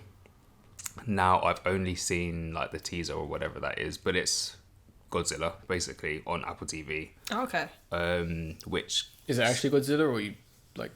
No, it is. I'm not sure what story it's following, what path it's going down. Well, if it's Western, then it's personally, in my opinion, it's not a Godzilla story. Well, but this is it. So it's very much Western. I'm actually waiting for the show to end. It should end in January, and then I'll just like binge it. But I think it does look interesting. Okay, because I'm very particular when it comes to Godzilla. Not Die Hard, but I'm just like, I kind of prefer to see Godzilla in the hands of people who know what they're doing and who aren't Westerners looking for a profit. Right. That's my opinion on Well, Godzilla. this is it. Yeah. And is this that? I'll have to see the trailer or maybe pirate the show. Is that it for TV or you got one more? One more for best, which is a show called Beef. And it's a comedy with Stephen Yeun. So he was in Nope and in Invincible as well. Oh, okay. Yeah. And comedian Ali Wong. It's all over the place. It's very chaotic, very dramatic, but it focuses on those 2, their characters, their relationship. They kind of meet. I think their first meeting point was like a road rage incident. I think someone nearly crashed into someone else, and then it kind of follows their relationship. It does get very silly, but it also gets very serious as well. It's kind of like, okay, the silliness should have stopped because it actually has quite a big impact and dramatic effect, not just on your lives, but like your families. So it does get silly, then serious. So it is good. Definitely a good one for this year. and then that is my last for TV. Okay, interesting. So we're moving on to one of our last media sections that is going to be for video games. And I unfortunately don't get the chance to play too many video games nowadays. I'm going to be fixing that hopefully this year. And I'm going to start with my honorable mention, which is a game I unfortunately didn't get the time to finish, but it did release. But I feel like it needs to be mentioned because more people need to know about it. And that is going to be for Bomb Rush Cyberpunk. This is essentially a spiritual sequel to the Jet Set Radio future games in every kind of sense. It honestly does feel like the spiritual sequel and the evolution to what Jet Set Future did, and it honestly feels like it should have been released in 2005. They kind of nailed that aesthetic. You essentially are running around a sort of... it's kind of hard to explain. It's like a 2000s future Tokyo, or how people would envision the future of Tokyo looking in the year 2000. I don't know if there's a specific name for that, for example. But yeah, the gameplay is pretty smooth. You're skateboarding, scootering, rollerblading around there. You're spraying graffiti, and you're essentially trying to reclaim areas. It's like a gang war kind of thing, which I kind of like that angle. And the story does have a very... silly and more evolved like kind of story compared to Jet Set Radio. Not to say the story of that game is bad, but I really did like that. The character designs are off the chain. The only thing that I am disappointed with, and it's maybe something that could have been fixed through the patches that happened after I stopped playing, was I felt like the boss battles were really unclear. Like I never know what I'm supposed to do, and there's no like environmental feedback or visual clues. I'm not saying I need to literally be told or anything like that. I think it's awesome if a game doesn't tell you anything and you figure it out, as I was trying to figure out. But I feel like it gives you nothing. You don't know what to do, and even when you do something that's different from what you were doing, you don't know if you're even doing the right thing, which is a bit of a shame. But yeah, or maybe I'm just stupid. I don't know. But I would highly recommend that game if you want to see something pretty fun and classic. So we're going to move on to favorites. Now, this was a very hard thing to actually put down because it moved several spaces all over the year ever since the game came out. And I was like, does it go here? Does it go here? Does it go here? But I think I've settled on this place for it. So best favorite, number 2 is going to go to Crash Team Rumble. Okay. If it wasn't for developer Toys for Bob's like passion, communication, and continued support, I think I would have put this game on most disappointing. Because this game was a game that no one asked for. Not particularly Crash Bandicoot fans, not Spyro fans. I don't necessarily know who this was made for. No one asked this. Everyone wanted Crash 5. Everyone wanted Spyro 4. Everyone wanted something else, like a platformer. And we got this, and people were understandably like, what? You know, because it does look a lot like, you know, the sort of online servicey games we get with a Crash Bandicoot skin. So obviously people were scared. They were like, does this mean Crash 5 is cancelled if this game does poorly? Or are we never going to see Spyro again? Yeah. I understand those like worries and those fears, and I did have the same thing, because the one thing that I was kind of behind was if this game takes precious resources and money away from potential Crash 5 or Spyro 4, I'm going to be livid. Yeah. Hopefully that's not the case, because I think Spyro 4 has basically been confirmed. Okay. But we shall see. But yeah, this game had a pretty poor week launch. For a £30 game, although I didn't pay £30, just for context, you get 8 playable characters, 9 admittedly well-designed maps, and excuse me, just double checking my map, and I think it was 6 power-ups. So very poor. But since then, 2 really fun modes have been added. The party mode, which has added another further 6 mini-games to it at the time of recording, with a 7th one coming very soon, as well as the Toys for Bob Labs mode, which essentially cycles through experimental modes that just are random things compared to the other things that are, you know, matchmaking and party mode. You have limited time modes constantly happening. The player cast has increased to 13, with Elora from the Spyro series being added in literally a few days from now. And also Spyro's in the game, which is pretty cool too. The maps has increased to 13 plus, with another one on its way. And yeah, very small touches which have added, like a career stats, which shows you how many matches you've done and your stats and all that throughout the season itself, as well as the ability to be able to emote during the lobby screen. So it actually gives a little bit more worth to actually collecting and trying to unlock the emotes, because you can show off which ones you have if they were limited and all that kind of stuff, which is cool, especially because what people have done now, I've noticed, is they will do one emote, go to the customization, change the emote, so they'll just start cycling through as many emotes as they can within a minute, just to kind of be like, yeah, dance or whatever, which I think is pretty funny. But and they've added well, this is my only real negative still with the game, is the 2 new power-ups they've added, being the TNT sticky grenade and the minefield power-up, which basically they kill enemies for the most part. They are basically a troll's best friend. They're awful to use. Only people who like to frustrate people use them, and just to kill them, because it's annoying. You hit people with the sticky TNT grenade and they run away, and then you blow up and you die. So there's no strategy, there's no technique. It's just, I really want to piss someone off today, so you equip that. But luckily, there is going to be a new power-up, being the bank portal. So to quickly explain the game, you're essentially collecting the Wumpa fruit, you're taking it to the bank to score. Whoever gets the most Wumpa in the bank wins.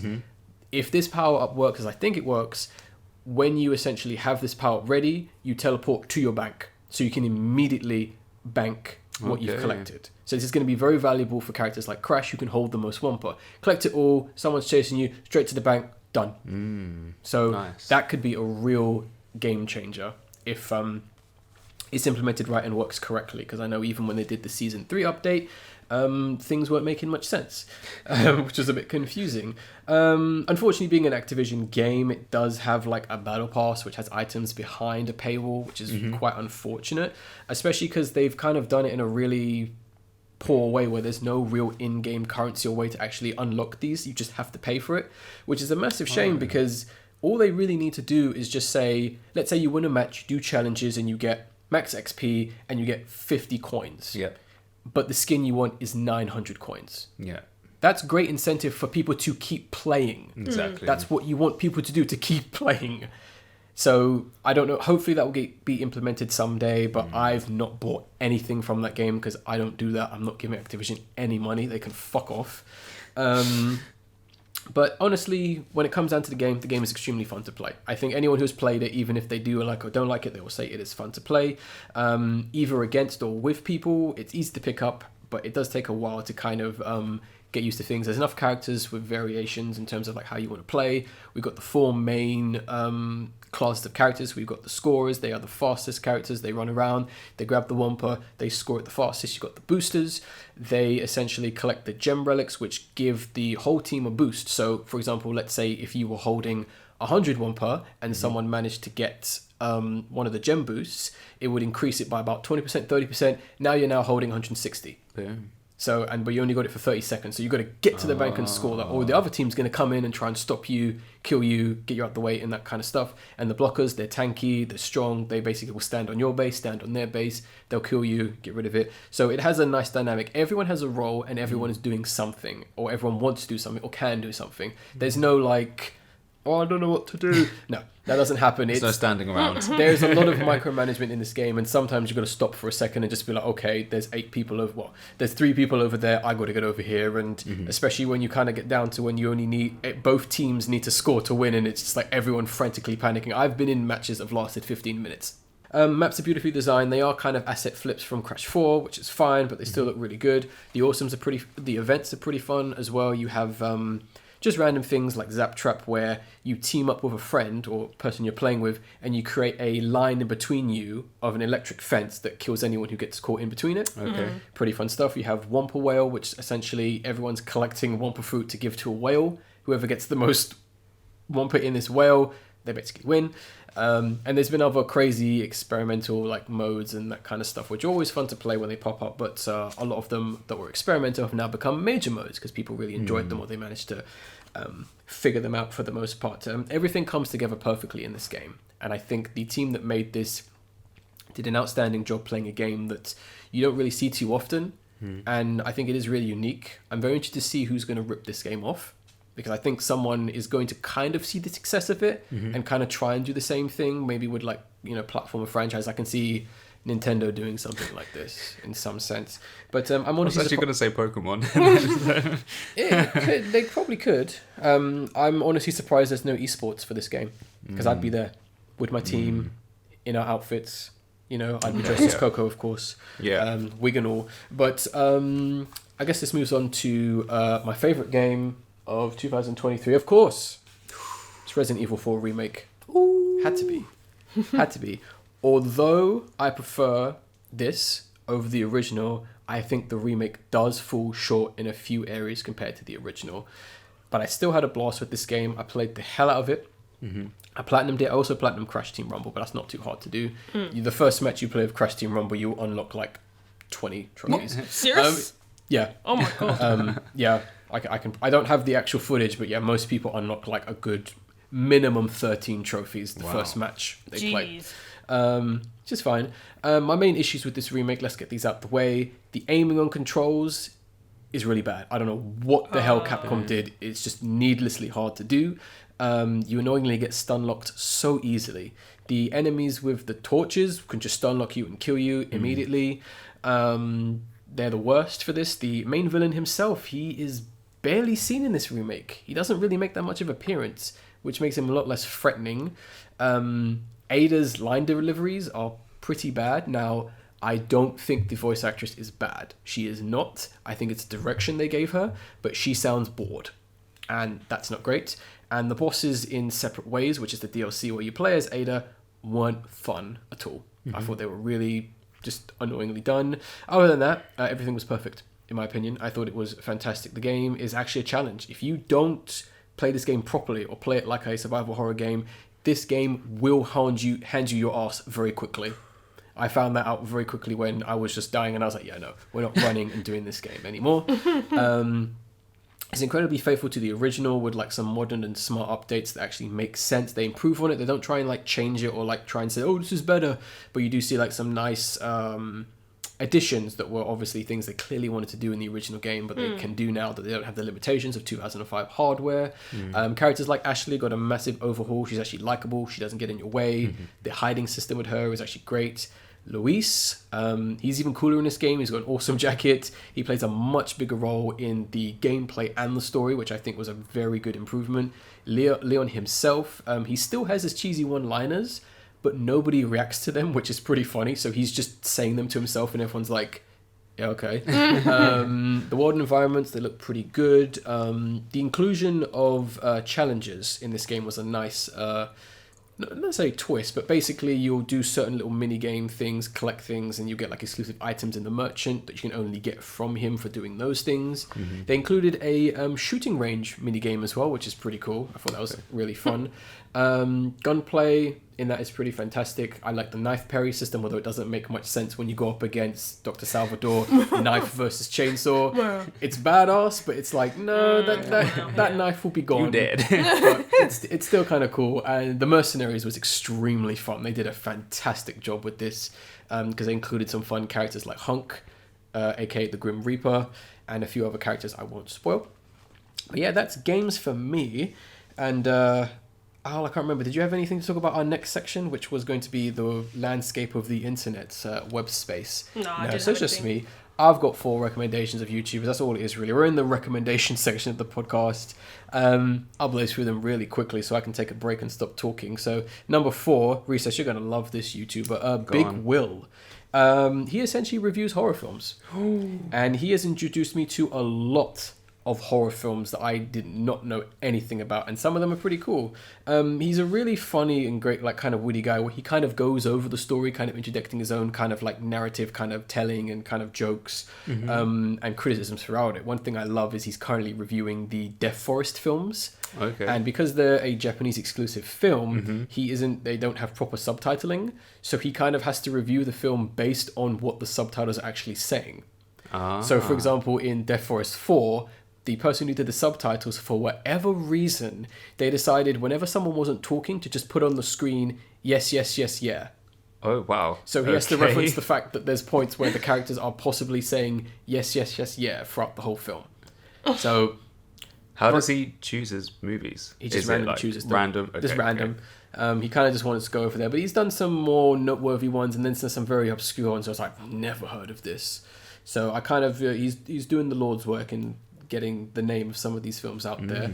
Number 3 is going to go to the Dave Cullen Show. Now, he's been around for quite a while, but I really do like his videos. A little bit more introspective style and videos. Very calming voice. I like to listen to his videos during the evening because it's like, he's not one of your typical, like, I'm going to get angry at media because this person's ruining and that person's and screaming. I showed you a very funny example of that before we started recording. He reviews a lot of sci-fi media, and I think he has a very good, extensive knowledge of how storytelling should go in films and TV shows.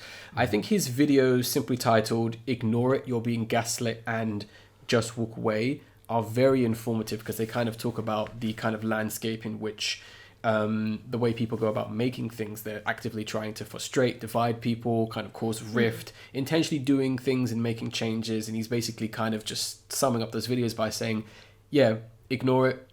It never happened. What you liked is still there, so enjoy that.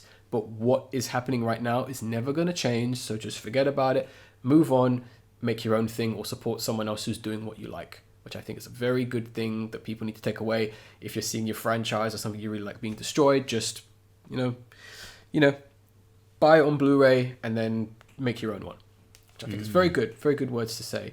Number 2 is going to go to Mind Pulp. This is literally just 2 guys playing video games, often bad ones. It's great. The guys both have chemistry. They're both from England. It just works. Very entertaining. I want to see these guys grow in like popularity. Very relaxed.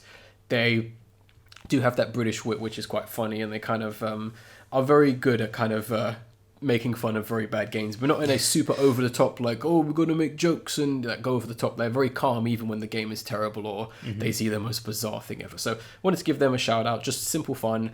And number 1 is going to go to Flickzoid. If you're a fan of the YouTuber Video Game Donkey, you're probably going to love his content. He is very fast-paced, very chaotic. He's just constant references. He's mostly shouting throughout most of his videos just to kind of get his points out. Most of his videos are clickbait titles, but they're intentional clickbait titles, which actually makes sense when you watch them. But they are very clever in some sense. So I'll give you one review he did, and I want you to try and guess what video game he is reviewing in this video, and that title is Why the CIA Are the Best Video Game Developers of All Time. Yeah. What game could he be talking about with a title like that? I'll tell you, Neo 2. Neo 2? Neo 2, the very Souls-like game that's more of Japanese mythology. Oh, Neo, yeah. So you're like, CIA. Yeah, what's that got to do with Neo? Yeah. When you watch the video, it makes sense in his narrative, in his context. Okay. He's very much a older games were better kind of reviewer. So if you want to see reviews of older games, definitely please. He's my friend. He's definitely your friend, because one of my favorite videos this year, and one of the things I like about him, is that he is not afraid to call out bullshit Yes. when he sees it. Especially when he talked about the newest Mortal Kombat 1 game, and he talked a lot about the issues, one of the biggest issues, which kind of relates to one of his analogies for budget cuts. Ooh. Now, when he talks about budget cuts, he always shows, and this is where it gets a bit explicit, and some people may turn off, but stay with me here. When he talks about budget cuts, he is always zooming in and referring to the chest size of women.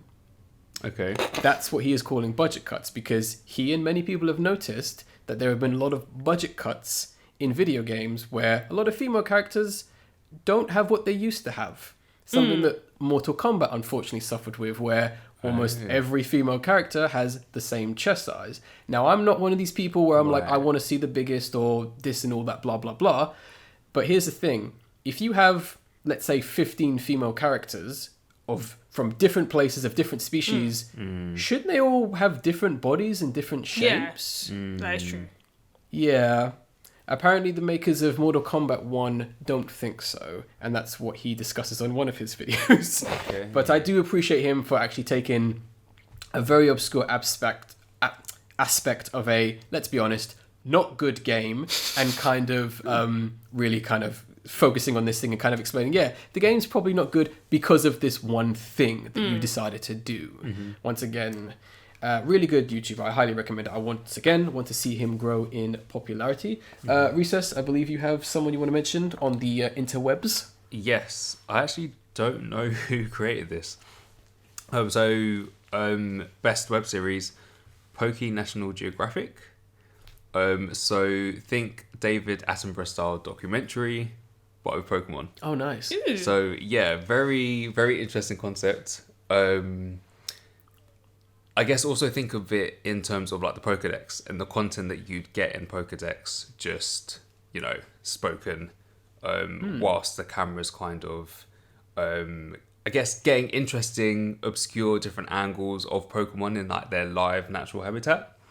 They're only short, but yeah, very, very interesting, very unique, but then... Yeah, why hasn't this been done before? Like, I'm kind of surprised. Obvious, is this a new series? Yes, so new.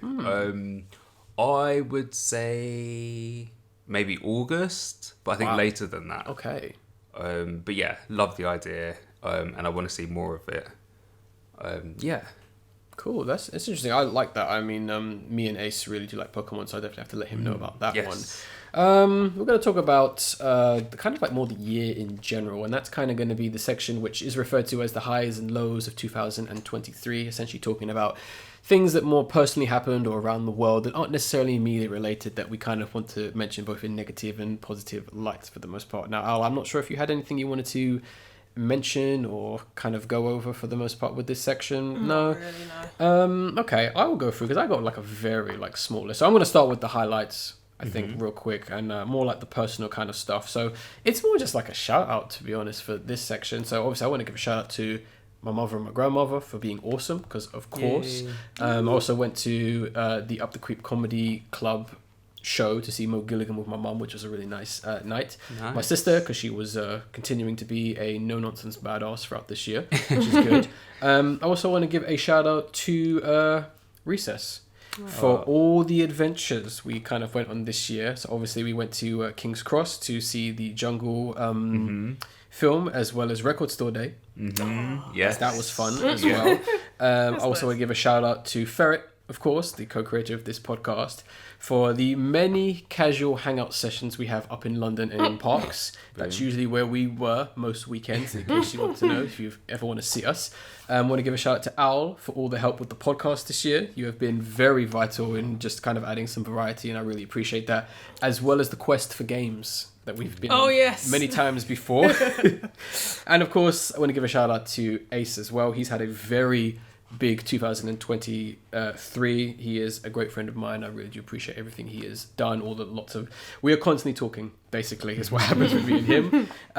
Also went to a wedding. That wedding was fantastic. I really enjoyed it. People who I don't personally know, I want to give a shout out to. So DreamWorks for releasing one of the best films of the year and continuing to be one of the best animation studios mainstream out there. Really enjoyed your stuff. Looking forward to the future. Hopefully they keep it up, and please keep releasing the art books in our country, please. Capcom for once again staying one of the most consistent mainstream, possibly one of the best AAA studios right now, I think, in my opinion. I don't think anyone's really topping them. Is consistent. Can't wait to see what they're going to do with the Resident Evil 5 remake / Resident Evil 9 or whatever, or the other remakes they have cooking up. The independent game scene, you guys are keeping the gaming industry alive, because a lot of mainstream games are just not the one right now, and it's the reason why most people are more excited or have more acclaim for these indie games, because they're actually making games as opposed to moving picture stories that so many of them fall through. And the last few mentions, I want to give a shout out to MF Doom, A Tribe Called Quest, Slum Village, and Sade for their fantastic music they've contributed to the world. Their music really helped me out through this year. Going back and listening to them, I've listened to all their albums like several times this year. So if you've never heard any of those artists, please give them a listen. But yes, I just wanted to give them a shout out, because amazing stuff. And of course, rest in peace, MF Doom. And lows. We'll go through these really quick. I don't really want to focus too much on these piece of shit people for the most part. One of the worst things of this year, I'm going to be very vague, and I'm not really going to go into too many details, because I think most people know what I mean when I talk about this, and that's essentially watching society / culture tear itself apart. It's not fun to see that, and I'm getting quite sick of it. The cost of living was a topic a lot of people obviously talking about, and is affecting a lot of people. I think the reasons and the excuses for why is a thing are absolute bullshit, especially in this country, because it's just kind of become a blame game and just, there's nothing we can do. There's plenty you can do. We know this for a fact, and they know this for a fact. So that's a very frustrating situation. Of course, I want to give a shout out to the ear infection I got a couple of weeks ago. That was absolutely terrible. I never want to experience that again. I don't wish that upon anyone. And yeah, let's talk about some villains. Let's talk about one of my favorite villains of all time, Disney. You messed up big time. You know, Disney didn't get a single mainstream success this year. Not TV, not film, nothing made profit. And to be honest, I'm kind of glad, because they don't deserve it. Cough, cough, Elementals. Elementals, Wish. The list can go on. Ant-Man 3, The Marvels. Oh god, yeah, I forgot about that one. Secret Invasion. And maybe Loki Season 2. I haven't heard anyone say anything good about that. You deserve all your failures, to be honest. And last thing to say with them is if you're going to... if you say you're going to do it, do it. At the end of the day. Warner Brothers, I think, were almost as equally as bad for the most part. They just don't release any good films, especially when it comes to the DC Cinematic Universe. They release Flash, which is contender for the worst film of the year. It is actually Warner Brothers' biggest financial failing of all time now, The Flash. Ouch. And I'm pretty sure Aquaman 2 is going to be joining the ranks very soon. I was going to say, where does that lie? I mean, no one's watching that film. No one cares. I mean, but then again, if you're a known criminal, definitely go work for DC, because they let you be in any kind of film. Shade. Exactly. YouTube as well, they've been particularly tenacious this year with the whole situation of them trying to block the ad blockers, because they seem to think that that's going to solve all their problems by stopping people from blocking ads, when in actuality the ads themselves are one of the biggest problems on YouTube. Exactly. Not the fact that ads are there, but the intent of them and just how dangerous a lot of them are. They're very egregious. People aren't blocking ads because they don't want to watch ads, or they don't want their creators to potentially get money. If you are worried about that sense, make sure you're subscribed, make sure you like them, make sure you comment, make sure you tell everyone about your favorite YouTubers, and they will be fine. That is a fact that YouTube will not tell you. They're going to try and cry sob story. Your YouTubers will be okay. And at the rate YouTube is going, they're not going to need monetization from YouTube, because they're making it harder and harder for anyone to make money on YouTube. Everyone will be on Patreon and Subscribestar and other services, and that's where we'll all be supporting our favorite creators. Maybe, depending on how YouTube wants to play this, in a couple years, maybe even a year. Who knows? There's enough YouTubers already who don't have any kind of... don't make any ad revenue off YouTube, because they just simply can't, which is a massive shame. But I find their whole let's get rid of ad blockers thing quite stupid, because when you look at the landscape of YouTube, it is just filled with like spam and like piracy and just awful stuff that is dangerous for your computer. Children should not be exposed to that stuff, which is very hypocritical, because they have the whole rule designed where you cannot have certain content be viewed to children, yet they have weird stuff that can be shown to children on said page, like literal scam stuff. Like, I understand not every child is going to fall for that, but if you are for the children, be for the children at the end of the day. Don't be a hypocrite. So I'm pretty annoyed about that, and I think people are going to continue to use ad blocker, and they're not going to win in the day. And even if they do, you're the only person that loses. It's not me. I can very easily download YouTube videos. I can watch them elsewhere. I can support people elsewhere. You lose. So if you want to lose faster. I don't give a shit. Of course, UK government, they can fuck off. They've done fuck all. Activision still being one of the worst video game studios right now, the greedy little shits they are. I really do hope that the people in charge just burn and crash eventually, because you've done nothing good this year. The whole situation with the engine Unity was a massive debacle, where essentially, I didn't talk about this on the podcast, I didn't have all the information at the time, but basically Unity, where a lot of games are made with and in, they decided that, hey, if you made a game with Unity, you need to pay us for every single copy that is sold. And people said, fuck that. So obviously caused a massive issue where the guy who was in charge and made the decision, he was fired. And obviously, as typical with these big corporations, they had to apologize. Even just recently, a little while ago, Twitch tried to change their policy on, I think, 18 plus content or something, and people went, what the fuck are you talking about? They went, we changed our mind, it was a bit hasty. Wow. Yeah, if you know that people are going to have that response, don't fucking do it. And of course, TikTok. This app is dumb. It is what is destroying culture for a lot of the time. It is, I really hope like no aliens see TikTok. They're just going to destroy the human race if they see that. It's embarrassing. That's all I'm gonna say. It is embarrassing, and you should feel ashamed. Goes to delete my account? No, I'm not on TikTok. I don't get it personally. But Risa, did you have anything you wanted to mention regarding this year? Did I tick all the boxes? Yeah, that ticks all the boxes. To be fair. I think the highs actually were focused around my birthday. Oh yeah. So celebrated the big 3-0. Had a really nice night out with friends. Went to the club.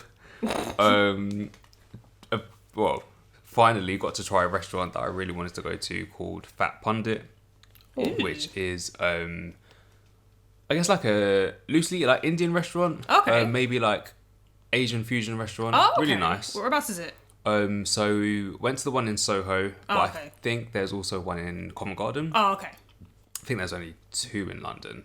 Very nice food though. Yeah, definitely recommend it. And then also travelled to Bali. So went around 4 or 5 different areas. Ubud, Menjangan, Nusa Penida, Chandidasa, Sana. Yeah, so 5 areas within Bali. So that was lovely. That was great. So those are my highs of 2023. Lows, probably, admittedly, spent too much time working, and not enough time gaming. So I think we can all agree with that. Yeah, I second you on that one. I'm gonna try and make up for it in the next few weeks. But yeah, those are my highs and lows. All right, we're done with 2023. It's time to look forward to 2024 because it's literally a couple days away. And we're going to do this by talking about our most anticipated things for 2024. Is there anything you're looking forward to next year, Al? I'm looking forward to the release of Tekken 8, as it is coming out next month. So, yep, I'm going to be... Well, unfortunately, I can't actually buy it because... it's not coming to PS4, so it's only on PS5 and upwards. So that is a shame. But my boyfriend, luckily, will get it on PS. I think no, not PS5, PC.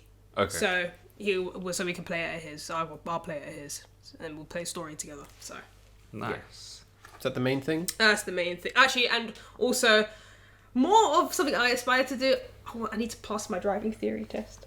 You got this. I need to do this. That's something that I aspire to do next year as well. But other than that, that's the only 2 things I look. Well, you put it on the right list because it's most anticipated means that it is going to happen. Yeah. So that's good. I've got 8 to quickly run through. Now, we should mention as well, some of these things might not actually come out next year. So do not get at us if they don't, because things can change. So, especially with my number 8, and that is, of course, going to be Hollow Knight Silk Song. Oh my gosh. Yep. I think we're getting close to that game being released. I think it's going to be good when it comes out. So I'm still holding out, but we'll see what happens. Of course, number 7, I'm going to give to Tekken 8. I'm very interested to see where the story is going to go. The gameplay already looks pretty good because I know the demo came out a little while ago, and that's been pretty fun for the most part. So I can't wait to see how that's going to go. Number 6 is going to be Little Nightmares 3. Very interested to see how this one's going to go down because it's a different studio working on this one. It's Supermassive, who did Until Dawn, The Quarry, and the Dark Bridges Anthology series. Yeah. So it's kind of in the right hands, but I don't know what they're going to do with this. So I'm very interested.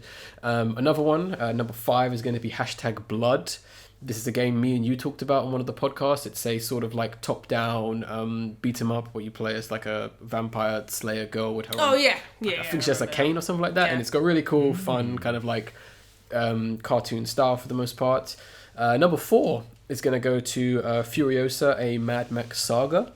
Yeah. The long-awaited sequel to Mad Max Fury Road. I have high hopes for this, especially because George Miller is directing. Anya Taylor-Joy is going to be playing Furiosa. I think this is going to be good. I hope it's going to be good. I want it to be good. So It needs to be good. It needs to be good. It needs to be good. It needs to be good. All the criterias. Number 3 is going to go to Kung Fu Panda 4. I can't believe it's been like, 7 years since the last Kung Fu Panda film my or something God. like that. Yeah. And so we're finally getting mental. a 4 just to release out of nowhere. Just, the 4th one's coming out. All right, And I was like, cool. I'm excited for this. I'm a little worried about it only because half the cast isn't here from what I can see. Oh. What do they call them? The Furious 5 or something like that? Or Yeah. Something like that. the yeah. something 5. Something- They're yeah, not something 5. seen in the trailer. I don't know if they're in the right. film. It Oh. seems like it's more going to be like a buddy kind of thing with Poe and some other little fox character Okay. traveling to go fight the next main villain, being the Chameleon, which is pretty cool. Okay. The fox character is voiced by Awkwafina on her quest to voice every single animated character ever conceived. I don't know what the hell the industry's like appeal is with her, because I mean, she was the dragon in Raya and the Last Dragon. She was Mrs. Tarantula in The Bad Guys.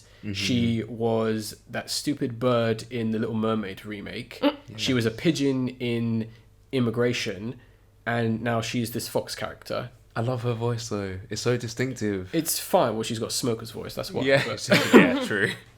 but I don't know. I don't know if she's like a big draw or something. I don't have a problem with her, obviously. But it's just like, kind of like, again, you know, you were just in a DreamWorks film 2 years ago. That's enough. Yeah. Put you on hold. Rest. Yes, exactly. Take a break. Number 2, Gendy Tartakovsky's Primal Season 3. Has that been confirmed for next year? From my sources are saying it's going to be this year. This year? This year. 2023? No, 2024. Oh, okay. Sorry. I was like, too excited. Coming out tomorrow.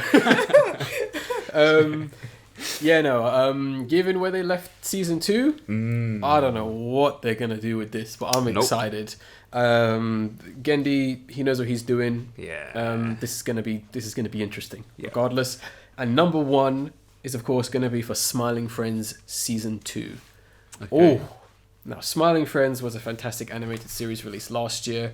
One of the best shows to come out of the year. I can't wait to see more from this series. I really do hope it comes out, because it's just, even if it's just like an hour of content, that's all I need. Just to get me out of this nightmare scape that's the world right now. But that's pretty much all I'm anticipating for next year. Reece, do you have anything you're looking forward to? I do. So most of it are movies. Okay. So most anticipated movies for 2024. First one we've got is Night Swim, which is a horror. I think it's a teaser that's been released, but not much is known. I think in the teaser we see I think someone's going to die in that woman. pool, I think. I think there's death. Definitely. There's death. There's a Not too woman sure, though. and her boyfriend swimming in like what we imagine is their like pool in their back garden. Yeah. Something dragging them down. That's literally it. I was like, no, I'm here for the horrors, so that's on my list. It might well be shit, but we'll see. Second is, this is in no particular order, by the way. Number 2 is Mr. and Mrs. Smith. So I really liked the movie. It's a remake which is or a probably like sequel? 20 years old. So this is going to be a TV show with Oh, okay. Childish Gambino. What's his real name? Him. Something that. Oh God. Yeah. It's that guy. It's that guy. That guy. And I actually forget the woman in it, but they're doing a TV show next year, and I really like the movie, so I'm quite excited about what's coming up with that. Is it Donald Glover? Donald Glover, there we Yeah. go. Yeah.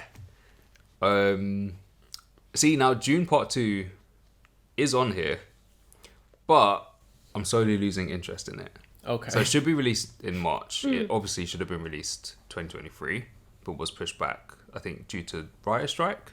Oh, okay. Most likely, yeah. So for me, it's kind of having the Blade effect, where I was really amped for it, but now I'm just like, slowly it's dwindling. It can go. Next, another horror. I'm going to stop announcing horrors because there are a few left. So next is The First Omen.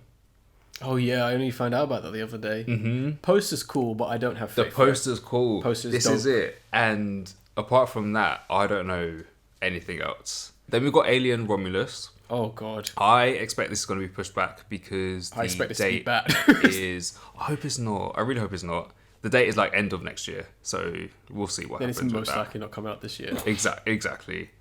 I love the Alien films, so I mean, as bad as they The last have couple have been, let's just say.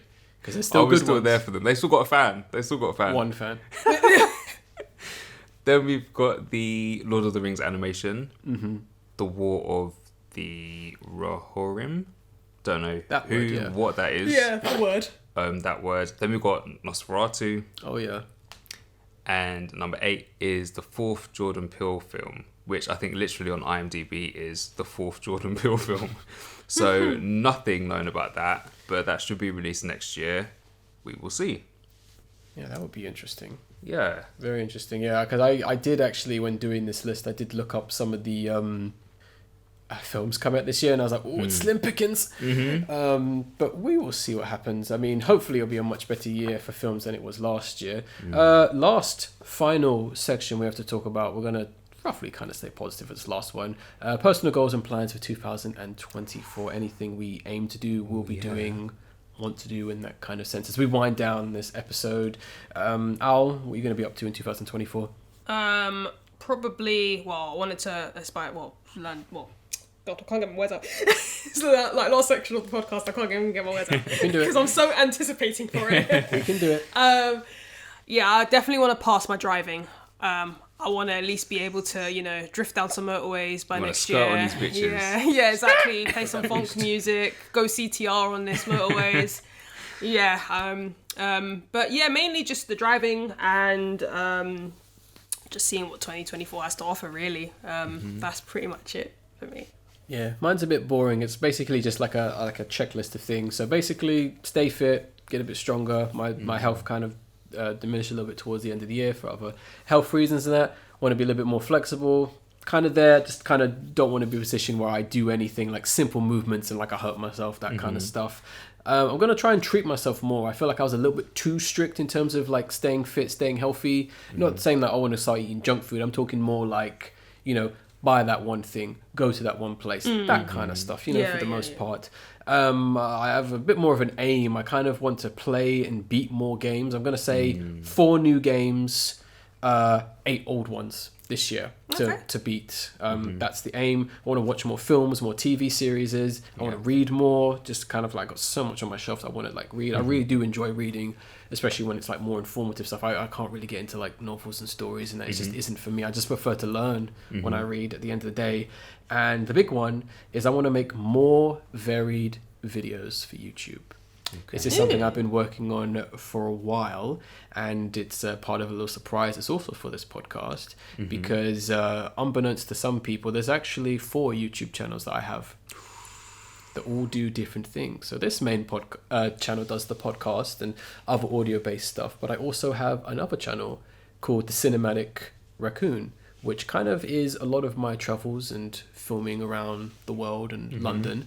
On there right now is my Japan trip from, I think it was like 2018 or something like that, which me and you went You there. guys went, But there's going to be more videos. So on the 1st of January, there's going to be 3 more smaller videos from back in the day before COVID going to be going up on that channel. Oh. Nice. As well as one of my other channels, which I've mentioned it before, but it's unfortunately had to get scrapped. Given its original intention, and it's going to be the Prehistoric Raccoon. On that channel is essentially going to be an archive of things I create, and as of right now, not as of right now, excuse me, January 1st, there's going to be 2 Crash Team Rumble long videos going up of gameplay from both Season 1 and Season 2 of content. They're big. So if you want to know what that game looks like, you want to see how I play and all that kind of stuff, go watch them. It's not just me winning matches. I lose matches. There's glitches. There's weird stuff. There's unlockables. It has everything. It's kind of like the intention of those videos is someone finding out about this game 8 years from now and kind of go, what was that game like? Let me see what that game was like. That's kind of like the idea, kind of like archiving it for the most part. Nice. And there is a 4th channel, and it's staying a secret. There's going to be some interesting stuff going up on that channel. It's been long in planning for the most part. I'm not going to say when videos are going to go up. I'm going to see if people can figure out what's going on with that channel. But let's just say it'll be a return to form to some extent. And that's all I will say. Recess, any personal goals and plans for 2024? Yes. 2 based around Japan. Yep. So I started learning Japan years ago. I have done very few lessons since I started. Oh, so okay. I need to pick that back up. Good. And actually travel back out there. Yep. Fingers crossed next year. Yep. So yeah, second trip to Japan. Well, yeah, make it happen. Hopefully we will make it happen. But yeah, that's pretty much going to be the end of the podcast. We've made it to the end. This is our rough summary of how 2023 went for everyone. Hopefully you guys enjoyed it for the most part. I guess I kind of leave this podcast with a final word. And I think, obviously, it is the Christmas time. It is the holiday season. So I think it is very important to kind of just be a little bit more tolerant and respectful of people. I think things are very, unfortunately, quite tense right now. I know it doesn't sound like the best advice, but it kind of is the best advice I can give you. And that's, if something is really annoying you, bothering you, and just kind of frustrating you, just walk away from it at the end of the day if you can. Because I think too many people, they just let it keep going and they kind of just get too involved in it. And I'm not necessarily talking about like family, that I'm talking about like TV shows, video games, other things. Even if it is like the horror landscape that is the world and all these awful things going on, it's perfectly fine to just be like, nope, I don't want to hear about that right now. Not today. There's nothing wrong with that, you know? You are the most important person in the world. The world ends with you at the end of the day. So I would say that, and also you just be respectful and all that to people and just kind of enjoy yourself and actually rest over the holidays. That's very important to do for the most part. Is there anything else anyone wants to add or say before we actually end this podcast? Like anything? I'll second the rest part because that is important. Yes. So yeah, when you can, rest. Very crucial. Yeah, leave it at that. Fair enough. So we have the video of the episode, which I don't know what it is right now. I'm kind of waiting for a couple people to upload said potential video of the episode. So you will know what it is when you check the description, the download link, which is in for every episode. Yeah, I guess I just want to thank Al for being on this podcast, Recess for being on this podcast. I want to thank every single person for listening to this podcast throughout 2023 and before. Hopefully a lot of you guys, even if this is your first podcast, you will come and listen to it in the upcoming years because it's going to be a big year for the podcast. There's going to be changes, very small changes, but big changes slowly throughout the beginning of 2024. You're going to notice some of them first thing as soon as 2024 happens, but I'm not going to say what those are. Like I'll let them be a nice surprise. So yeah, I don't think there really is anything else to say because I don't want this podcast to be any longer than it needs to be for the most part. So I guess I will end this podcast like I always do by saying I was the Angry Raccoon. I was Recess. I'm the Indigenous Owl. And we will see you on the next podcast in 2024. Bye. Merry Christmas and a Happy New Year. Happy New Year. What they said.